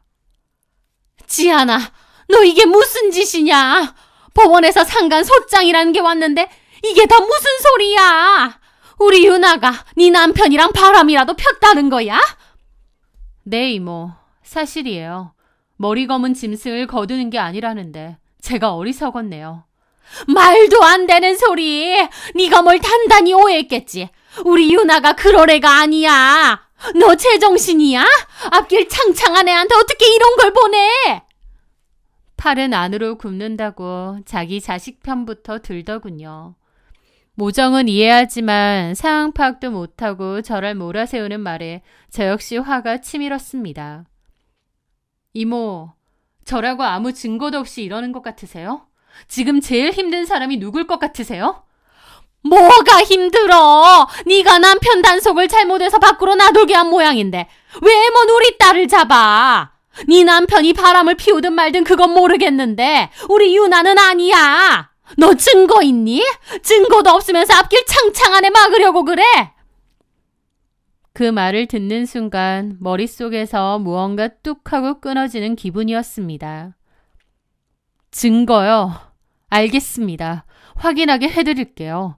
지금 바로 이모랑 이모부님 휴대폰으로 영상 하나 보내드릴 테니 두 분 귀한 따님이 제 집에서 제 남편이랑 무슨 짓을 하고 놀았는지 똑똑히 감상하세요. 그리고 다시 전화하시죠. 저는 그대로 전화를 끊고 갤러리에 저장해둔 그 영상을 망설임 없이 유나 부모님 두 분께 전송했습니다. 이모로부터는 더 이상 전화가 오지 않았어요. 대신 유나에게서 전화가 왔습니다. 거의 울부짖는 목소리였죠. 언니, 미쳤어? 그걸 우리 부모님한테 보내면 어떡해? 너야말로 미친 거지. 3개월 살게 해달라 해서 살게 해줬더니 내 남편이랑 이따위 짓을 해? 너 진짜 도른 거야? 아무리 그래도 그렇지. 어떻게 엄마 아빠한테. 언니 진짜 무섭다. 티 한 번 안 내고 뒤에서 어떻게 이럴 수가 있어? 내가 무섭다고? 그게 나한테 할 말이야? 너야말로 진짜 무섭고 소름 끼치지. 뒤에서 감쪽같이 날 속이고 내 남편이랑 놀아난 건 너잖아. 아무리 그래도 엄마 아빠 받을 충격은 생각 안 해? 진짜 너무해. 라는데 어처구니가 없는 겁니다. 지가 그런 행동을 한 건 생각도 안 하고 나더러 너무하다는데 뭐 이런 게 다 있나 싶더라고요. 저는 더 이상 참을 수 없는 기분으로 USB에 담아둔 그 영상을 캡처해서 A4 용지에 크게 인쇄했습니다. 두 년놈이 저희 집 소파에서 껴안고 키스하는 사진들이요. 그리고 그 사진들을 잔뜩 뽑아들고 그대로 유나의 회사로 쳐들어갔습니다. 홍보팀 사무실 문을 열자 저를 본 유나의 얼굴이 사색이 되더군요. 언니, 여긴 어떻게? 네가 자꾸 피해자 코스프레하고 내 탓하길래 네 눈앞에서 네가 한지 직접 보여주려고 왔어. 이래야 정신 차릴 것 같아서. 제 외침에 사무실의 모든 시선이 집중되었습니다. 일단 나가자. 여기서 이러지 말고. 취업 좀 하게 해달라고 해서 3개월 살게 해줬더니 내 남편하고 바람핀 주제에 뭐가 어쩌고 어째? 너 사람 아주 물러봐? 제가 쩌렁쩌렁하게 외치자 채윤하는 얼굴이 사색이 되더라고요. 언니, 제발. 일단 나가자. 너 그러는 거 아니야. 친동생 마냥 먹여주고 재워주고 네 앞길 응원해줬는데 어떻게 언니 등 뒤에다 이렇게 칼을 꽂아? 저는 그 말과 함께 들고 있던 사진들을 유나의 책상 위로 뿌려버렸습니다. 주변 동료들이 그 사진을 보고 웅성거리기 시작했고 유나는 결국 울음을 터뜨리며 사무실 밖으로 도망쳤습니다. 저는 도망가는 유나의 등 뒤에 대고 소리쳤습니다. 어디가? 내 남편이랑 놀아난 사진 네 눈으로도 똑똑히 보고 가야지. 저는 웅성거리는 사람들 틈바구니 속에서 그곳을 빠져나왔습니다. 그렇게 저는 유나의 회사에서 난리를 치고 차에 올라타 거칠게 시동을 걸었습니다. 그리고 곧바로 남편에게 전화를 걸었죠. 너랑 채윤아랑 내 집에서 바람 피운 증거 내가 방금 유나 회사에 다 뿌리고 오는 길이야. 뭐라고? 자기야, 그게 무슨... 일단 진정하고... 진정? 이제 와서?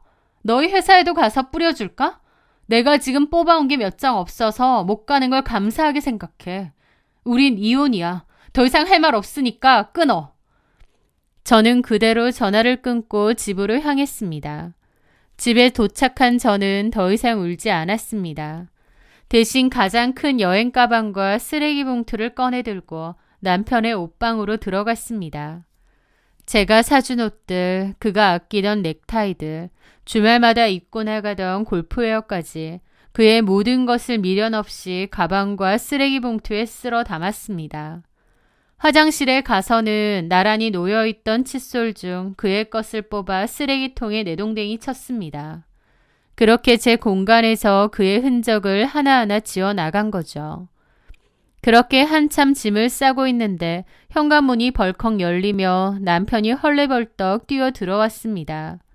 거실에 산더미처럼 쌓인 자기 짐을 본 그의 얼굴은 새하얗게 질려 있었죠. 그는 제 앞으로 달려와 그대로 무릎을 꿇었습니다. 자기야, 지안아, 내가 진짜 잘못했어. 그냥 정말 딱 한 번 술김에 실수한 거야. 정말이야. 한 번의 실수? 녹음기랑 영상이 찍힌 게 하룻밤의 실수가 아니던데. 네가 유나 보고 애기까지라고 부르던데. 그것도 실수였어? 아니, 그게 아니라 채윤아 걔가 나를 작정하고 꼬신 거야. 자꾸 힘들다고 술 사달라고 하고 밤늦게 카톡 보내고 일부러 스킨십하고. 나도 남자인데 어떻게 그래. 당신도 알잖아. 걔가 얼마나... 바로 그때였습니다. 현관문이 다시 한번 벌컥 열리며 얼굴이 눈물 콧물로 범벅이 된 유나가 들이닥쳤습니다. 뭐? 내가 꼬셔? 오빠가 먼저 나 좋다고. 와이프보다 내가 100배는 더 예쁘고 여자 같다고 했잖아. 남편은 유나를 보자마자 벌떡 일어나 소리쳤습니다.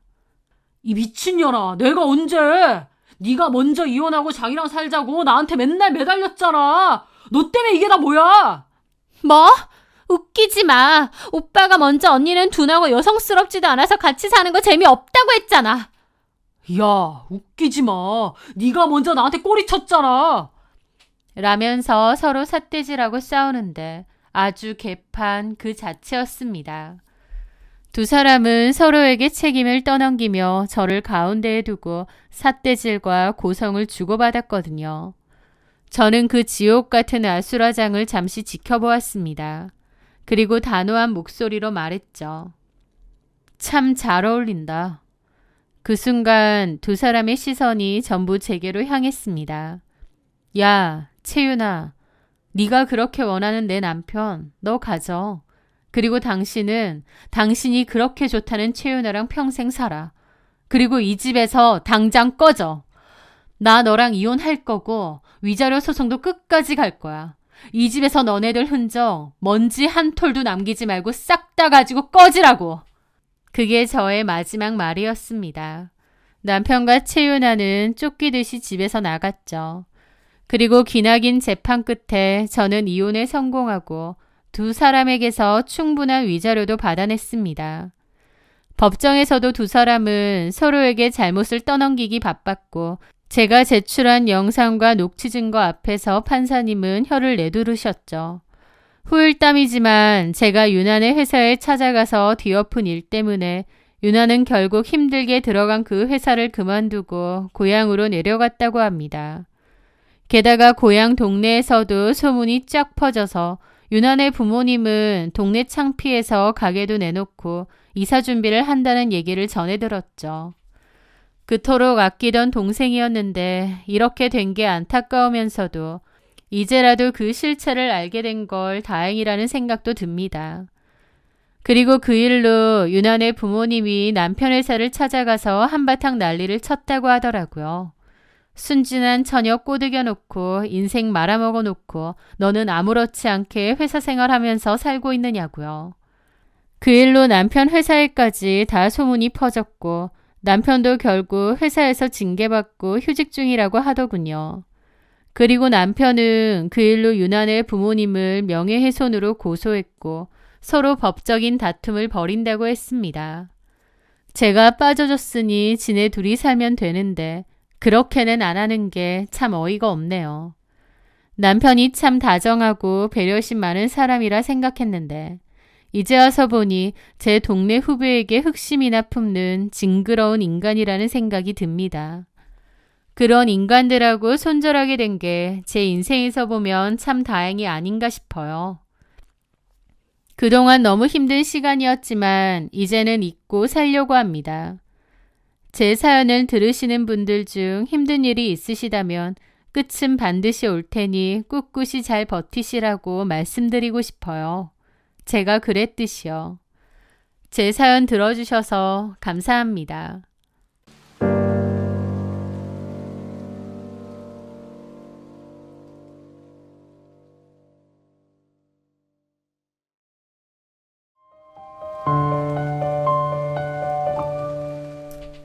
안녕하세요. 저는 7살 아들을 키우고 있는 엄마입니다. 그맘때 아이들이 다 그렇겠지만 저희 아들도 잠시도 가만히 있지 않는 천방지축이거든요. 체력 넘치고 호기심 넘치는 아이를 키우다 보면 정신없고 힘들 때도 많지만 또 아이가 주는 행복이 크기도 합니다. 아이가 어디 아프거나 다치지 않고 건강하게 잘 자라주는 것이 부모의 가장 큰 바람이잖아요. 저희 아이가 비록 엉뚱하고 산만하기도 하고 또 말도 또래와 달리 좀 어눌하게 할 때도 많아서 걱정이 될 때도 있었지만 그래도 건강하고 씩씩하고 또 착하다 보니 그거면 됐다 생각하며 키우고 있었습니다. 저희 아이는 말도 굉장히 빨리 한 편이고 본인이 관심이 있는 분야에서는 좀 놀라운 부분이 있기도 했어요. 가령 30개월 정도에 저희 아이는 공룡을 엄청 좋아했었는데 100가지가 넘는 공룡 이름을 다 외우고 그 공룡들이 어느 시기에 살았는지까지 다 기억을 하더라고요. 그 모습을 보고 시부모님은 저희 지호가 영재가 아니냐고 막 그러셨어요. 하지만 저는 다른 아이들도 비슷하다고 말씀드렸죠. 그맘때가 아이들 지능이 확 발달되는 시기다 보니 많은 부모님들과 조부모님들이 자신의 아이를 영재로 착각을 많이 한다더라고요. 솔직히 저나 남편이나 평범한 지능의 사람들이기도 하고 또 그런 부분 말고는 오히려 저희 지호는 또래보다 좀 더디거나 어눌한 부분이 많았거든요. 특히나 아이가 커서 한글을 떼야 했는데 한글 공부하는 걸 싫어하고 공부만 하자고 하면 도망도 잘 가고 집중을 안 하더라고요. 그래서 집중력이 좀 부족하구나, 집중력을 키울 수 있도록 도와줘야겠구나 정도는 생각을 했죠. 하지만 큰 문제는 없었고 아이에 대해서도 별다른 기대나 생각도 없었습니다. 저는 기대가 오히려 아이를 망친다고 생각하는 주의이기 때문에 아이에 대해서 일부러라도 기대를 하지 않으려고 노력을 한 편이었거든요. 그런데 멀리 타 지역에 사는 동서가 제가 사는 동네로 이사를 오면서 저는 좀 스트레스를 받아야 했어요. 동서는 결혼 후 쭉 다른 지역에서 살다가 도련님이 회사를 옮기면서 저희 동네로 이사를 오게 됐는데요. 같은 동네에 시부모님도 살다 보니 멀리 떨어져 살던 전보다는 훨씬 자주 만나게 되었죠. 동서는 딸 하나를 키우고 있었고 딸 이름은 서영입니다. 동서네가 결혼은 저희보다 먼저 했는데요. 아이가 잘 생기지 않아 시험관까지 해서 힘들게 얻은 아이가 서영이었어요. 그렇다 보니 동서나 도련님이나 서영이에 대해선 껌뻑 죽는 게 있습니다. 게다가 동서는 서영이에 대한 기대도 엄청 커요. 공부도 엄청 잘하고 똑똑하고 잘난 사람으로 키우겠다는 포부가 컸죠. 그래서인지 어렸을 때부터 벌써 이런 걸 하나 싶을 정도로 서영이의 교육에 투자를 많이 했어요. 어렸을 때부터 미술, 음악, 발레, 방문 창의력 수업에 중국어나 영어 수업도 틈틈이 받았죠. TV는 일절 보여주지 않아서 집에는 TV가 아예 없다고 하더라고요. 대신 무조건 책을 읽힌다고 했습니다. 이미 돌 때부터 동서는 유명한 전집들을 사모으기 시작했고 서영이는 집에 있으면 무조건 책을 읽는다고 했어요. 동선의 집은 거실에 책장밖에 없을 정도죠. 장난감보다 책이 중요하고 책을 장난감처럼 생각하라는 게 동서의 교육관이었습니다. 동선의 집에 놀러가 보니 양사방의 책장은 물론 방바닥에도 책들이 다 펼쳐져 있더군요. 오며 가며 주워 들어서 읽으라는 뜻이었죠. 그런 동서의 열성 때문인지 서영이는 또래답지 않게 차분하고 조용한 성격에 늘 책을 달고 살았어요. 아이인데도 말도 조리 있게 잘하는 편이고요. 하지만 솔직히 제 눈에는 서영이가 늘 안쓰러워 보였습니다. 아이인데도 피곤해 보였고요. 하지만 아무리 동서라고 해도 결국 남인데 남의 육아에는 입대는 게 아니라고도 하죠. 가끔 서영이가 안쓰럽게 느껴지기도 했지만 그렇다고 동서에게 자식 교육에 대해 이래라 저래라 한 적은 없습니다. 하지만 동서는 아니었어요. 동서는 제가 지호를 키우는 방식이 답답하다면서 이런저런 잔소리를 참 많이 했거든요. 동서가 보기에 저는 그냥 아이 공부도 잘 안 시키고 막무가내로 풀어놓고 키우는 것처럼 보였을 테니까요. 예를 들어 시댁에 다 같이 모이면 저희 지호가 서영이한테 놀이터 가서 놀자고 하거든요. 서영이도 같이 가고 싶은 눈치긴 한데 동서가 안 좋아하니 그냥 책 읽겠다고 합니다. 제가 날씨도 좋은데 나가서 좀 놀자고 해서 동서도 마지못해 서영이를 데리고 나간 적이 있어요. 놀이터에 가서 저희 아이가 서영이 그네도 태워주고 미끄럼틀도 같이 타고 서영이도 즐거워 보이더라고요. 동서는 못마땅해 보였지만요. 그러다가 저희 아이가 놀이터 옆 화단에서 네잎클로버를 찾자고 데리고 갔어요. 그런데 그걸 보고 동서는 기함을 하며 달려오더니 서영이 손을 털더라고요. 지우야, 이런 거 지지야. 너도 그만해. 네잎클로버 찾으려고요. 형님, 지우도 이거 못하게 하세요. 왜? 지저분해지잖아요. 요즘은 땅에 중금속도 많아요. 근데 이걸 이렇게 만지면 어떡해요? 그것뿐이에요? 여기 정기적으로 풀에 약도 뿌려야 되잖아요. 이런 거 만지는 거 안 좋아요. 그 말에 저는 멋쩍은 기분으로 웃었습니다. 에이, 좀 만지면 어때? 원래 이런 거 만지고 놀아야 면역력도 올라가는 거야. 그거야 옛날 말이고요. 요즘은 안 좋아요. 이것 봐, 손 시커매졌네. 집에 가서 손 씻자. 동서는 그만하고 들어가자고 하더라고요. 지우는 더 놀겠다고 해서 동서 먼저 들어가라 했는데 서영이도 마지못해 엄마를 따라가면서도 더 놀고 싶은 눈치더라고요. 저는 그런 서영이가 짠하게 느껴졌죠. 한창 뛰놀기 좋아하는 나이인데 싶고요. 그렇게 지호와 놀다가 집에 가보니 서영이는 소파에 앉아 책을 읽고 있더라고요. 지호는 TV를 좀 본다고 했고 저는 보고 싶은 만화 있으면 좀 보라고 했습니다. 그런데 또 동서가 즐겁을 하더니 저한테 뭐라고 하더라고요. 아, 형님, 애한테 그렇게 TV를 마음대로 보라 그러면 어떡해요. 조금만 보여줄 거야. 아, 안 좋아요. 책을 읽어주셔야죠. 그러면서 동서는 지호가 들고 있던 리모컨을 뺐더니 책을 읽자는 겁니다. 지호야, 너 한글 잘 읽어? 이거 한번 읽어봐.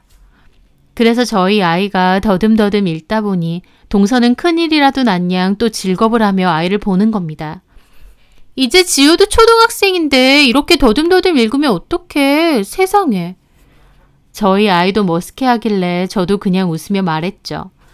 한글 뗀지 그렇게 오래 안 돼서 그래. 네?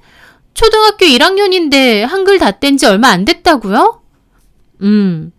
아, 형님 진짜 너무 무심하시다. 뭐가? 형님, 진짜 형님 성격 좋고 무던하신 건 알겠는데요. 아무리 그래도 자식 교육에는 신경 좀 쓰세요. 적어도 다른 아이들이랑 비슷하게는 맞춰줘야 애도 스트레스 안 받는다고요. 지호 그런 걸로 스트레스 잘 안 받아. 속에선 다 쌓인다니까요. 겉으론 안 그래도. 형님은 진짜 교육에 너무 무심하셔. 저는 그냥 멋쩍게 웃고 말았죠. 저보다는 오히려 저희 남편이 집에 가는 길에 재수 씨는 말을 너무 막 한다고 듣기 싫어하더라고요. 서영이나 잘 키우지 왜 가만히 있는 지호 보고 자꾸 그러냐면서요. 동서가 워낙 교육에 관심이 많잖아. 동서 눈에는 내가 답답해 보이나 보지 뭐. 답답할 게 뭐 있어? 각자 알아서 키우는 거지. 비교하긴 그렇지만 솔직히 내내 앉아서 책만 읽고 말도 잘 안 하는 서영이보다 잘 먹고 잘 놀고 주변 친구들한테도 스스럼 없이 말 잘 거고 인사 잘하는 우리 지호가 훨씬 건강해 보여. 그건 우리 생각이고 우리가 좀 교육에 관심이 없긴 하지. 공부할 애는 알아서 해. 안 하는 애는 잡아 앉혀놔도 안 하는 거고. 지호가 꼴등해도 괜찮아? 오! 건강하고 착하기만 하면 돼. 생각만 똑바르면 되는 거고. 멋있네 우리 남편. 남편과 저는 그런 점에선 육아관도 잘 맞았습니다. 꼴등을 하더라도 착하고 건강하면 된다는 주의였거든요. 저도 초반에는 동서가 뭐라고 하든 별로 신경 안 썼습니다. 하지만 종종 만나면서 자꾸 동서에게 이런저런 말을 듣게 되니까 어느 순간 저도 신경이 쓰이기 시작하더라고요. 왜냐면 자꾸 저한테 형님, 제가 걱정돼서 그러는데요. 지호요. 너무 산만한 것 같아요. 지호가? 네, 형님은 못 느끼시겠어요? 이게 부모가 볼 때는 모르겠지만 객관적으로 보면 보이거든요. 제가 보기엔 지호 진짜 좀 산만해요. 게다가 말할 때도 마음만 급해서 막 두서없이 말하고 어쩔 땐 너무 어눌하게 말하는 것 같기도 하고. 동서는 걱정돼서 그런다지만 솔직히 부모 앞에서 자식 욕하는데 기분 좋을 사람이 어딨나요? 저는 그냥 그렇느냐 하고 말았지만 기분은 상하더라고요. 제가 기분 상한 눈치를 주는데도 동서는 계속 지호 학교에선 별말 없느냐, 주변 엄마들은 별 얘기 없느냐 그러는 겁니다. 저도 짜증나서 한마디 했죠. 그 정도는 아니야. 학교도 잘 다니고 친구들도 많고. 제가 보기엔 아니거든요. 제가 워낙 육아하는 것도 교육에도 관심이 많잖아요. 관련 책도 많이 읽고 강의도 많이 들어서 솔직히 반 전문가나 다름없거든요. 근데 무슨 말이 하고 싶은 건데? 제가 따지듯 묻자 동서는 뭐라고 하려다가 그냥 우물쭈물 아니라고 하고 말더라고요. 가만히 있는 저희 아들 보고 자꾸 문제가 있다는 식으로 말을 하는 걸 보니 저도 열받는 겁니다. 게다가 시부모님께도 그런 말을 한 겁니다. 하루는 어머님 댁에 반찬 가지러 갔는데 어머님이 밥 먹고 가라고 하셔서 식사를 했거든요. 근데 밥 먹다가 어머님이 망설이다가 하시는 말이 저기 근데 지호 뭐 검사 같은 건 안 받아도 되니? 그러시는 겁니다. 무슨 검사요, 어머님? 아니, 서영애미가 자꾸 지호 너무 산만하다고 말도 좀 어눌하고 혹시 문제 있는 거 아니냐 그러던데. 저는 속에서 스팀이 확 올라오더라고요. 어머님한테도 그런 소리래요? 너한테도 했어? 엄청 했죠. 그런 거 아니에요, 어머님. 나도 아니라고 했지. 쓸데없는 소리 말라고. 네가 전문가냐고. 근데 둘째가 자꾸 자기는 반 전문가라면서 양상이 그렇다고 그러는 거야. 무슨 양상요? 몰라. 뭐 이름이 있던데. 혹시 ADHD 얘기하시는 거예요? 집중력 결핍장애? 맞아 그거. 저는 그 말을 듣는데 동서한테 전화해서 따질까 싶더라고요. 자기가 보기에 저희 지호가 좀 산만하고 말도 어눌해 보인다고 왜 함부로 주변 사람들에게 그런 말을 하고 다니나요? 말이 좋아 걱정이지 솔직히 진짜 걱정도 아니잖아요. 아니, 동서 진짜 왜 그런데요? 지호가 뭘 어쨌다고요? 근데 걔가 그런 쪽으로 관심도 많고 공부도 많이 했다잖아. 나도 처음엔 쓸데없는 소리 말하라 했는데 얘가 자꾸 그러니까 나도 걱정이 되는 거야. 걱정하지 마세요, 어머님. 학교 잘 다니고 선생님도 아무 문제 없대요. 좀 산만한 부분이 있긴 한데 심각한 정도도 아니라고 하셨고요. 오히려 똘똘하고 가끔 생각지도 못한 답을 할 때가 많다고 그러셨어요. 그러니? 네. 지호 가르치고 같이 있는 선생님이 아무 문제 없다고 하시는데 자주 보지도 않는 동서가 뭘 한다고 그런 소리래요. 진짜 선무당이 사람 잡겠네. 어머님, 다음번에도 동서가 그러면 그만 좀 하라고 얘기 좀 해주세요. 걔도 걱정이 되니까 그런 거겠지. 조카잖아. 저는 진짜 동서가 선을 넘는다 싶었습니다. 자기가 오은영인가요? 왜 가만히 있는 저희 아들 보고 ADHD 같다느니 뭐니 진단을 내리는지. 저는 한 번만 더 그러면 나도 면전에다 뭐라고 해야겠다 싶었죠. 그런데 그 후에는 동서를 보는 게 쉽지 않았습니다. 저는 주말에도 종종 시댁에 와서 있을 때가 많은데요. 그전에는 동서도 자주 왔었거든요. 그런데 어느 순간 와도 도련님만 오시더라고요. 왜 그런가 했는데 나중에 어머님한테 듣고 얼마나 기가 막혔는지. 알고 보니 지호가 말도 어눌하게 하고 정신 사납게 굴고 TV 보고 방방 뛰어다니는데 그걸 서영이가 배울까봐 걱정돼서 못 오겠다는 겁니다. 한마디로 자기 딸 물들까봐 오기 싫다는 거죠. 그 말 듣는데 저 너무 열받아서 동서한테 전화 걸었습니다. 저희 아들이 무슨 바이러스인가요? 물들긴 뭘 물드나요? 동선 안 돼. 네, 형님. 어쩐 일이세요? 동서 진짜 왜 그래? 뭐 서영이한테 지호 성격이 물들까봐 오기 싫다 했다며? 어머, 어머님한테 들으셨어요? 그래. 어머님은 그런 말을 왜 전하시지? 하여튼 뭐 틀린 말은 아니잖아요. 뭐라고? 뭐가 아닌데? 말더듬이 옆에 있으면 정상인 사람도 말더듬이 된다는 말 모르세요? 지호 막 말도 버벅거리고 정신없이 말하잖아요. 두서없이. 우리 서영이는 말도 어순 지켜서 똑바로 잘하는데 괜히 지호 옆에 있다가 덩달아 옮으면 어떡해요. 뭐라고? 그리고 전에 지호가 TV 보고 있는 거 서영이도 옆에서 본 모양인데 집에 와서 TV 보여달라고 난리가 났어요. 그전에는 TV 좋아하지도 않은 앤데 지호 때문에 한번 보고 나서는 TV 사달라 난리가 났다고요. 저희 서영이가 그러는 애예요? 괜히 쓸데없이 TV 보여줘가지고. 아니, 그럼 동서가 안 틀어주니까 지호도 안 봐야 돼? TV 뭐 좋은 거라고요. 그런 데서 배울 게 하나라도 있는 줄 아세요? 책을 읽혀야죠. 그건 동서 생각이고.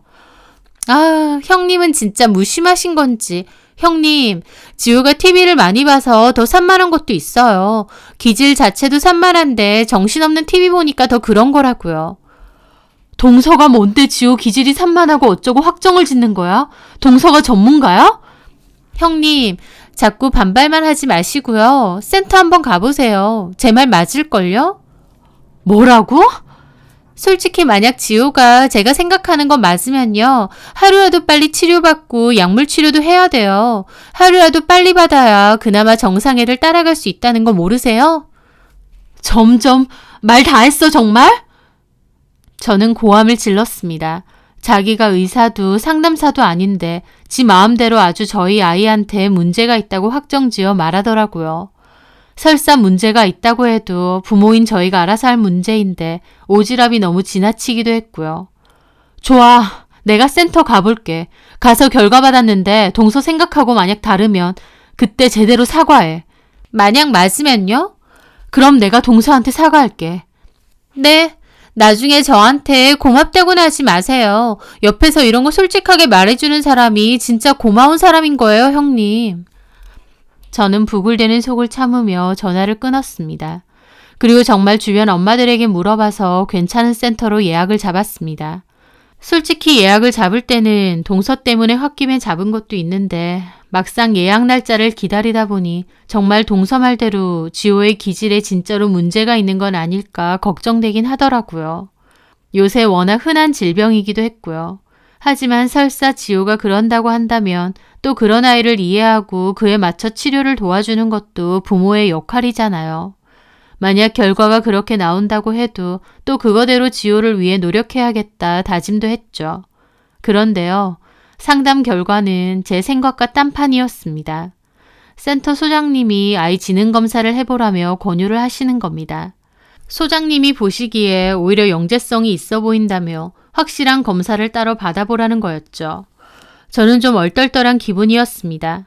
ADHD인지 아닌지 확인하러 갔는데 지능 검사를 해보라고 하니까요. 저는 소장님의 조언대로 전문 검사를 해주는 센터에서 웩슬러 지능검사와 종합심리검사를 함께 진행했습니다. 진행은 선생님과 상담을 먼저 하고 그 후 지능검사와 심리검사를 함께 진행, 마지막으로 엄마 아빠 성향검사를 하더라고요.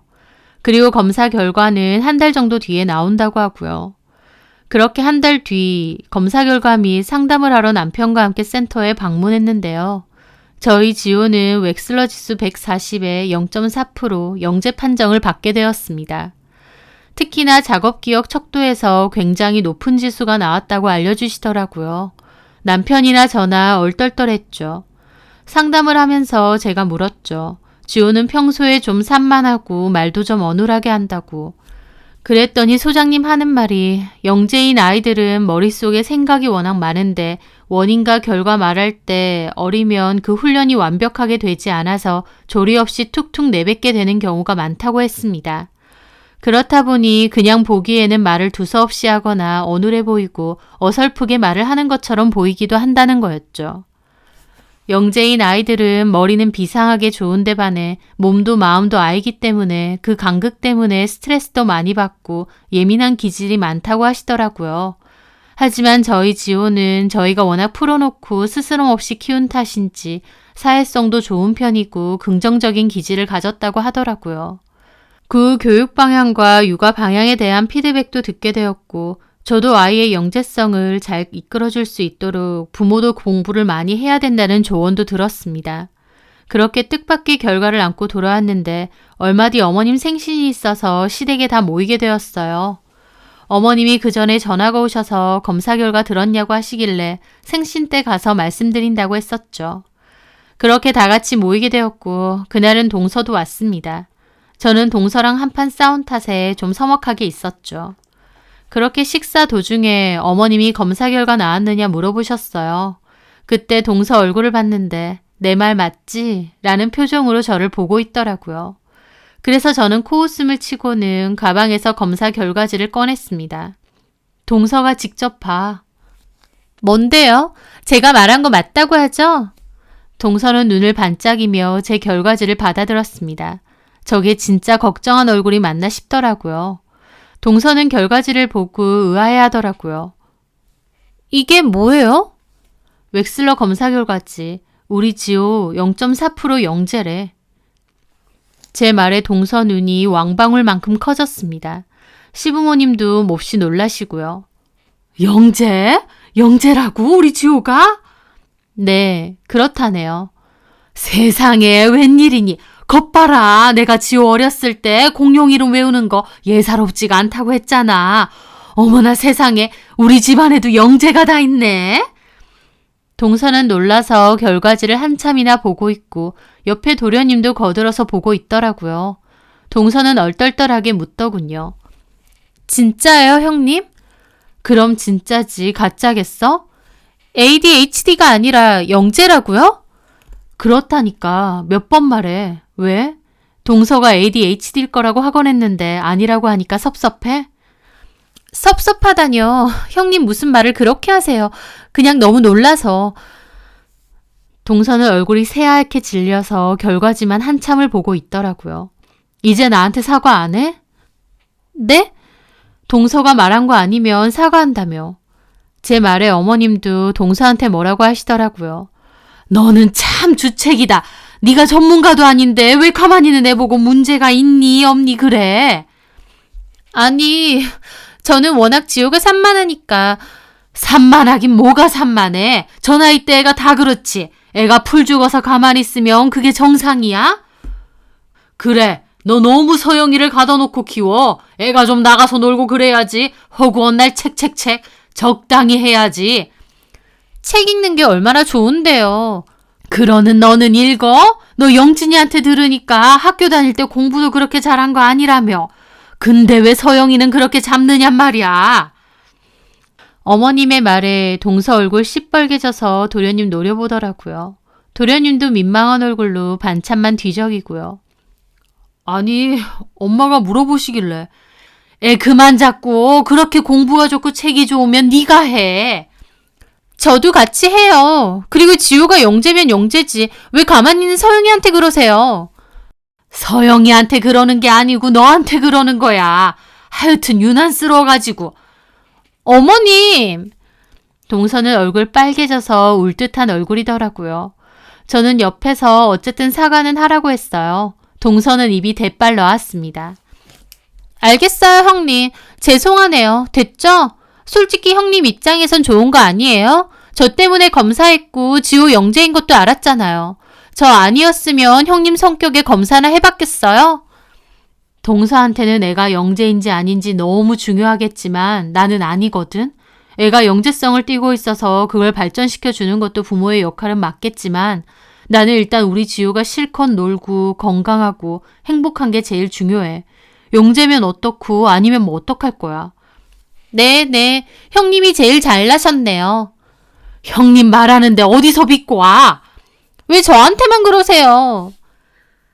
도련님도 동서한테 그만 좀 하라고 팔을 당기더라고요. 동서는 기분이 잔뜩 상했는지 밥도 전혀 안 먹고 뚱하게 있었습니다. 뭔가 검색하는지 폰만 내내 들여다보고요. 나중에 남편에게 들었는데 그날 식사 자리 이후 동서도 바로 검사 예약을 잡았대요. 저희 지호가 받았던 지능검사랑 심리검사요. 그런데 결과가 지능은 그냥 평범한 또래 아이 수준인데 심리검사가 엄청 안 좋게 나왔다고 했습니다. 너무 책만 읽은 탓에 사회성도 몹시 떨어지고 또 강박과 불안도도 높다고 하더라고요. 게다가 활자에 집착하는 증세도 있어서 책 읽는 것은 조금 자제하고 바깥 활동을 많이 해야 된다는 상담 결과를 들었다고 했습니다. 영재는커녕 오히려 심리가 불안하다는 결과까지 듣고 왔으니 동서도 완전 죽을 맛이었다고 하고요. 남편도 도련님 통해서 그 얘기를 듣고 저한테 얘기를 전해주더라고요. 도련님은 동서가 극성스러워서 서영이가 안쓰럽기도 하다면서 또 교육비도 너무 많이 들어서 등골이 휠 지경이라면서 저희 남편한테 하소연을 했다고 하더라고요. 동서는 지호도 영재인데 왜 서영이는 도리어 문제가 있다고 하는 거냐며 길길이 날뛰었다고요. 저는 동서도 진짜 어지간하다 싶었습니다. 제발 이제라도 딸을 위해서 강압적인 강요는 그만하고 애면 애답게 실컷 뛰어놀게 좀 해줬으면 싶더라고요. 저는 그 후 아이를 영재 프로그램에 참여를 시키는 것 말고는 똑같은 생활을 하고 있습니다. 좀 더 발달을 잘할 수 있게 여러 활동을 시켜야 된다는 말도 많이 듣지만 앞서 말한 것처럼 영재든 아니든 아이가 가장 행복한 방향으로 이끌어주고 싶다는 제 생각은 변함이 없어요. 아이가 특별히 공부해보고 싶은 분야가 있다면 그것 또한 저나 남편이 여력이 되는 한 밀어주고 싶지만 그게 아니라고 해도 굳이 강요하거나 아이에게 지나친 기대를 걸고 힘들게 하고 싶진 않거든요. 머리가 좋아서 또래보다 더 예민하고 외로움도 많이 느낀다고 하니 오히려 저나 남편은 정서적으로 아이가 기댈 수 있는 든든한 부모가 되어주어야겠다는 생각을 많이 하게 됩니다. 동서도 자신의 기대를 아이에게 투영시키지 말고 진짜 아이를 위한 게 어떤 건지 생각해 봤으면 하네요. 제 사연 들어주셔서 감사합니다.